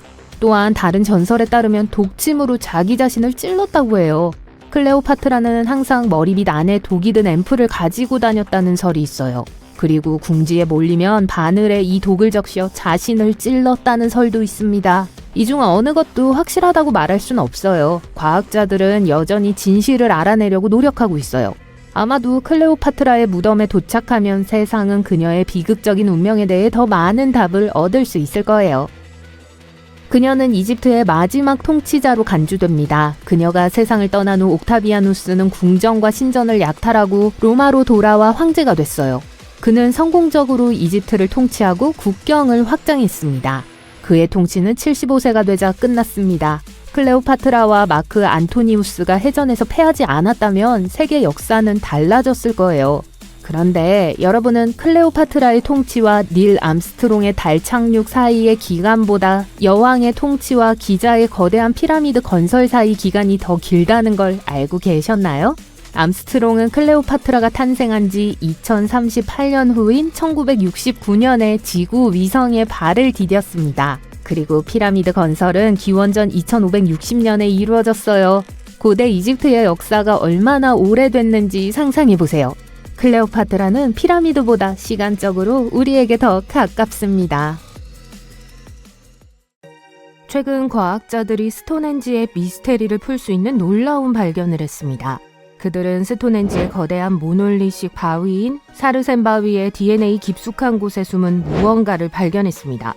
이제 신석기 시대 조상들이 애초에 이 돌을 설계하고 건축한 이유를 밝혀낼 수 있을지도 모릅니다. 수년 동안 과학자들은 거대한 사르센 암석의 출처를 알아내기 위해 머리를 긁적여왔어요. 수년간 말보로 다운스라는 채석장에서 불과 24.14km 떨어진 곳에 있는 채석장에서 나온 것으로 믿었죠. 이 채석장에서 그들은 사르센 암석을 구성하는 광물과 비슷한 광물을 발견했습니다. 하지만 이 이야기에는 생각보다 더 많은 것이 있었습니다. 스톤헨지가 어떻게 지어졌는지에 대한 이해는 항상 변화하고 있습니다. 과학자들은 돌의 출처, 운반 방법, 유적지 건설 이유 등 스톤헨지의 미스테리를 밝히기 위해 시간을 거슬러 올라가야 해요. 영국 솔스베리 평원에 위치한 스톤헨지 유적지는 크게 두 가지 유형의 돌로 이루어져 있어요. 매우 무거운 사르센과 작고 가벼운 블루스톤이 있습니다. 사르센의 무게는 각각 약 25톤에 달해요. 아프리카 코끼리 3마리를 쌓아 올린 것과 맞먹는 무게예요. 힐스톤이라고 불리는 가장 무거운 사르센 돌은 그 무게만 30톤에 달합니다. 사르센 돌들이 모여서 상징적인 외륜 원을 만듭니다. 그 원 안쪽에 블루스톤이 있어요. 블루스톤은 실제로 파란색이 아니기 때문에 이름이 약간 오해의 소지가 있을 수 있어요. 갓 깨졌을 때 푸른빛을 띠기 때문에 그런 이름이 붙여졌죠. 이 작은 바위는 아마도 스톤헨지에서 약 241.4km 떨어진 웨일스 남서부의 프레셀리 언덕에서 나온 것으로 추정돼요. 사르센보다는 조금 가볍지만 여전히 꽤 무겁습니다. 블루스톤으로 분류되는 알타스톤은 가장 무거운 블루스톤으로 무게가 약 6톤에 달해요. 이 돌의 원래 위치는 아직 확실하게 알려지지 않았습니다. 암석이 어디에서 왔는지 알아내기 위해 과학자들은 먼저 암석의 성분을 연구해야 해요. 암석의 DNA를 확인하는 것과 같죠. 그런 다음 암석의 구조와 토양의 광물을 상호 참조해서 일치하는지 확인합니다. 영국 남부 지역에서 볼 수 있는 대부분의 사르센은 실크리트라고 하는 사암의 일종으로 만들어졌어요. 실크리트는 수백만 년에 걸쳐 지하수의 작용으로 굳어진 모래라고 생각하시면 돼요. 이 과정은 대부분 약 6,500만 년 전에서 2,300만 년 전의 고생대라고 불리는 시기에 일어났습니다. 이 사암은 하나의 큰 안반으로 형성된 것이 아니라 자연이 곳곳에 작은 바위 정원을 남긴 것처럼 패치 형태로 형성되었어요. 과학자들은 사르센이 무작위로 퍼져 고립된 주머니를 형성한 것으로 추정해요. 시간이 지남에 따라 많은 사르센이 점토와 분필층 아래에 묻혔고 이게 보존에 도움이 됐죠. 고대 건축가들이 재료를 찾던 시절 이 사르센은 스톤헨지와 같은 인상적인 건축물에 완벽하게 어울렸을 겁니다. 실제로 사르센은 로마의 별장에서부터 중세 교회, 심지어 도로 연석이나 오래된 밭담 등으로 모든 곳에 사용되었어요. 이 돌은 고대 건축가들의 잇 아이템이었고 현대에 이르기까지 계속 인기를 끌었다고 할 수 있어요. 이 사실을 알게 된 과학자들은 스톤헨지를 짓는 데 사용된 사르센 돌이 모두 같은 곳에서 나온 것은 아닐지도 모른다는 의문을 품기 시작했습니다. 그들은 옥스퍼드셔와 켄트 등 영국 전역에서 사르센 유적지를 발견했어요. 수백 년 동안 사르센 돌을 연구한 끝에 지질학자들은 마침내 돌의 기원을 파악할 수 있는 올바른 기술을 갖게 되었습니다. 유적지에서 아주 멀리 떨어진 미공개 장소라고 말씀드릴 수 있었으면 좋았을 텐데요. 하지만 알고 보니 사르새는 원래 스톤헨지 근처의 숲인 웨스트우즈에서 나온 것이었어요. 발굴 작업을 통해 빈 돌구멍이 발견되면서 새로운 요소가 등장했습니다. 이는 선사시대의 와운 메인이라는 프레셀리 힐스 유적지에서 최소 6개의 푸른 돌기둥이 제거되었음을 보여줍니다. 그곳에는 스톤 서클이 있었는데 스톤헨지의 일부 돌은 이 더 오래된 서클에서 재활용된 돌로 추정됩니다. 이것이 사실이라면 스톤헨지는 훨씬 더 큰 고대 유적지의 일부일 수 있어요. 그렇다면 스톤헨지는 훨씬 더 큰 규모의 프로젝트의 일부에 불과한 거예요. 기념비, 고분, 돌무더기 등으로 이루어진 전체 풍경의 신성한 중심이라고 생각하면 됩니다. 이 때문에 과학자들은 스톤헨지가 왜 어떻게 만들어졌는지에 대한 단서가 될 수 있는 바위의 출처를 알아내고 싶어해요. 스톤헨지는 하루아침에 갑자기 생겨난 것이 아닙니다. 수백 년 동안 여러 단계에 걸쳐 건설되었어요. 하나의 통일된 비전이 있었다기보다는 시간이 지남에 따라 진화한 대규모 커뮤니티 프로젝트에 가까웠을 가능성이 높아요. 세대가 바뀔 때마다 건축업자들은 각자의 아이디어를 더해 오랫동안 지속될 수 있는 석조 구조물을 만들었습니다. 첫 번째 단계는 기원전 3100년경이었습니다. 이때 사람들은 원형 도랑을 파고 일종의 스타터 링으로서 청성 몇 개를 설치했을 가능성이 높아요.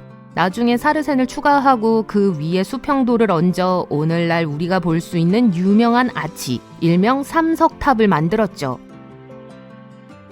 이 고대 건축가들에게 몇 가지 도전 과제가 있었습니다. 어떻게 바위를 옮겼을까요? 아이스로드로 알려진 오래된 이론에 따르면 겨울에 형성된 자연적인 얼음기를 통해 바위를 옮겼다고 해요. 이렇게 하면 바위가 스톤헨지까지 미끄러져 내려갈 수 있다는 것이죠. 하지만 160.93km가 넘는 거리라면 현실적이지 않은 이야기입니다. 어쨌든 이 가설은 당시에는 지금보다 더 따뜻했기 때문에 반박되었습니다. 채석장에서 유적지까지 강을 따라 바위가 떠내려왔다는 강의 이론도 있어요. 하지만 사르세 남석의 경우 너무 무거워서 떠내려갔을 가능성이 낮습니다. 그래서 이런 가설이 생겨요. 바위가 어떻게 옮겨졌는지 아무도 모른다는 거죠.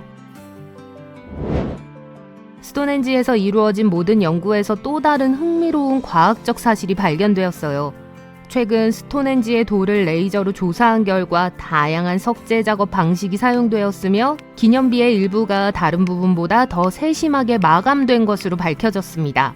특히 북동쪽과 중앙 삼지창의 안쪽 면은 정교하게 장식되어 있었어요. 참고로 삼중 기둥은 스톤헨지에서 가장 유명한 형태 중 하나예요. 두 개의 거대한 기둥 위에 세 번째 기둥을 얹어 두 기둥을 연결한 형태입니다. 이 멋진 단어는 그리스어로 세 개의 돌이 있다는 뜻이에요. 어쨌든 스톤헨지가 유명한 이유이자 더 큰 의문은 애초에 스톤헨지가 왜 지어졌는가 하는 거예요. 다양한 이론이 존재하며 어떤 이론은 공상과학 드라마에서나 나올 법한 이야기처럼 들리기도 합니다. 가장 인기 있는 가설을 간략히 정리해보았습니다. 물론 태양력 이론도 있습니다. 이 이론은 돌이 태양의 움직임, 특히 하지와 동지 동안 태양의 움직임에 맞춰 정렬된다고 가정해요. 하지만 태양이 발 뒤꿈치 돌, 즉 주원 바깥에 있는 외로운 돌의 왼쪽으로 떠오르면서 기념비 전체를 비춰요.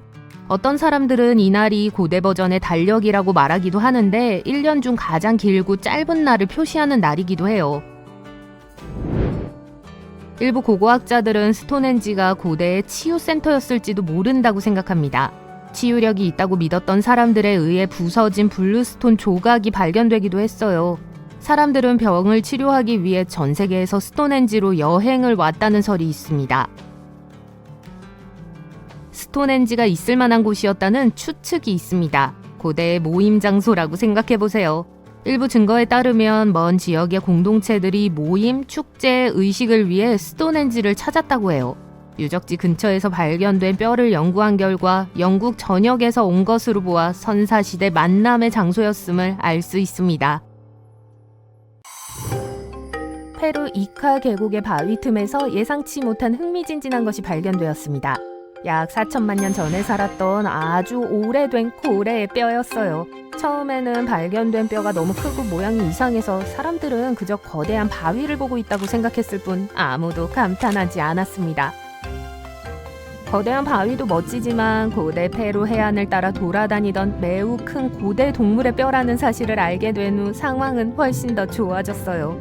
게다가 이 동물은 아마도 지금까지 살았던 동물 중 가장 무거운 동물이었을 거예요. 미안해요, 대왕고래. 정상에 오르기 위해 열심히 노력한 거 알아요. 대왕고래는 30m가 넘는 길이와 200톤이 넘는 무게로 지구상에서 가장 큰 동물의 자리에 올랐습니다. 하지만 이제 그 타이틀을 충분히 오래 유지한 것 같으니 다음 후보에게 넘겨줄 차례예요. 그리고 그 친구는 정말 거대해요. 이 바다 괴물은 대왕고래보다 몸 길이는 짧았지만 무게는 93톤에서 370톤 사이로 더 무거웠을 거예요.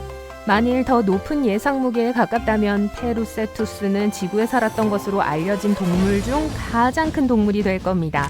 그리고 그 무게는 매우 두껍고 조밀한 뼈를 가졌기 때문인 것으로 보여요. 오늘날 매너티나 다른 초기 고래에서도 이러한 뼈를 볼 수 있습니다. 조밀한 뼈는 해양 포유류에게 훌륭한 도구이며 이러한 특징은 몸을 무겁게 만들어 대부분의 시간을 물속에 잠긴 채로 지낼 수 있게 해줍니다. 하지만 동시에 몸이 너무 무거우면 항상 가라앉게 되고 다시 수면 위로 올라오기 위해 너무 많은 에너지를 낭비하게 돼요. 따라서 가라앉지 않으려면 해양 포유류는 근육과 지방과 같은 가벼운 조직을 충분히 보유하여 에너지를 너무 많이 사용하지 않고 물 위에 떠 있을 수 있어야 해요. 당시 과학자들은 전체 골격을 확보하지 못했기 때문에 이 동물이 얼마나 컸는지 알기 어려웠습니다. 그러나 그들은 다른 해양 포유류의 무거운 뼈와 가벼운 조직의 비율을 사용하여 이 거대한 고대 고래의 전체 무게를 추정했습니다. 전문가들은 약 13년 전에 이 화석을 발견하고 그 후 10년을 고래의 뼈를 바위에서 꺼내는 데 보냈어요. 해부학적 구조와 나이를 통해 이 고래는 날카로운 이빨로 가득 찬 긴 주둥이와 장어와 비슷한 매끈한 몸을 가진 고래인 바실로사우루스의 사촌이라는 사실이 밝혀졌습니다. 페르세투스는 대왕고래보다 크지는 않았지만 여전히 바닷속을 지배했던 거인이었어요.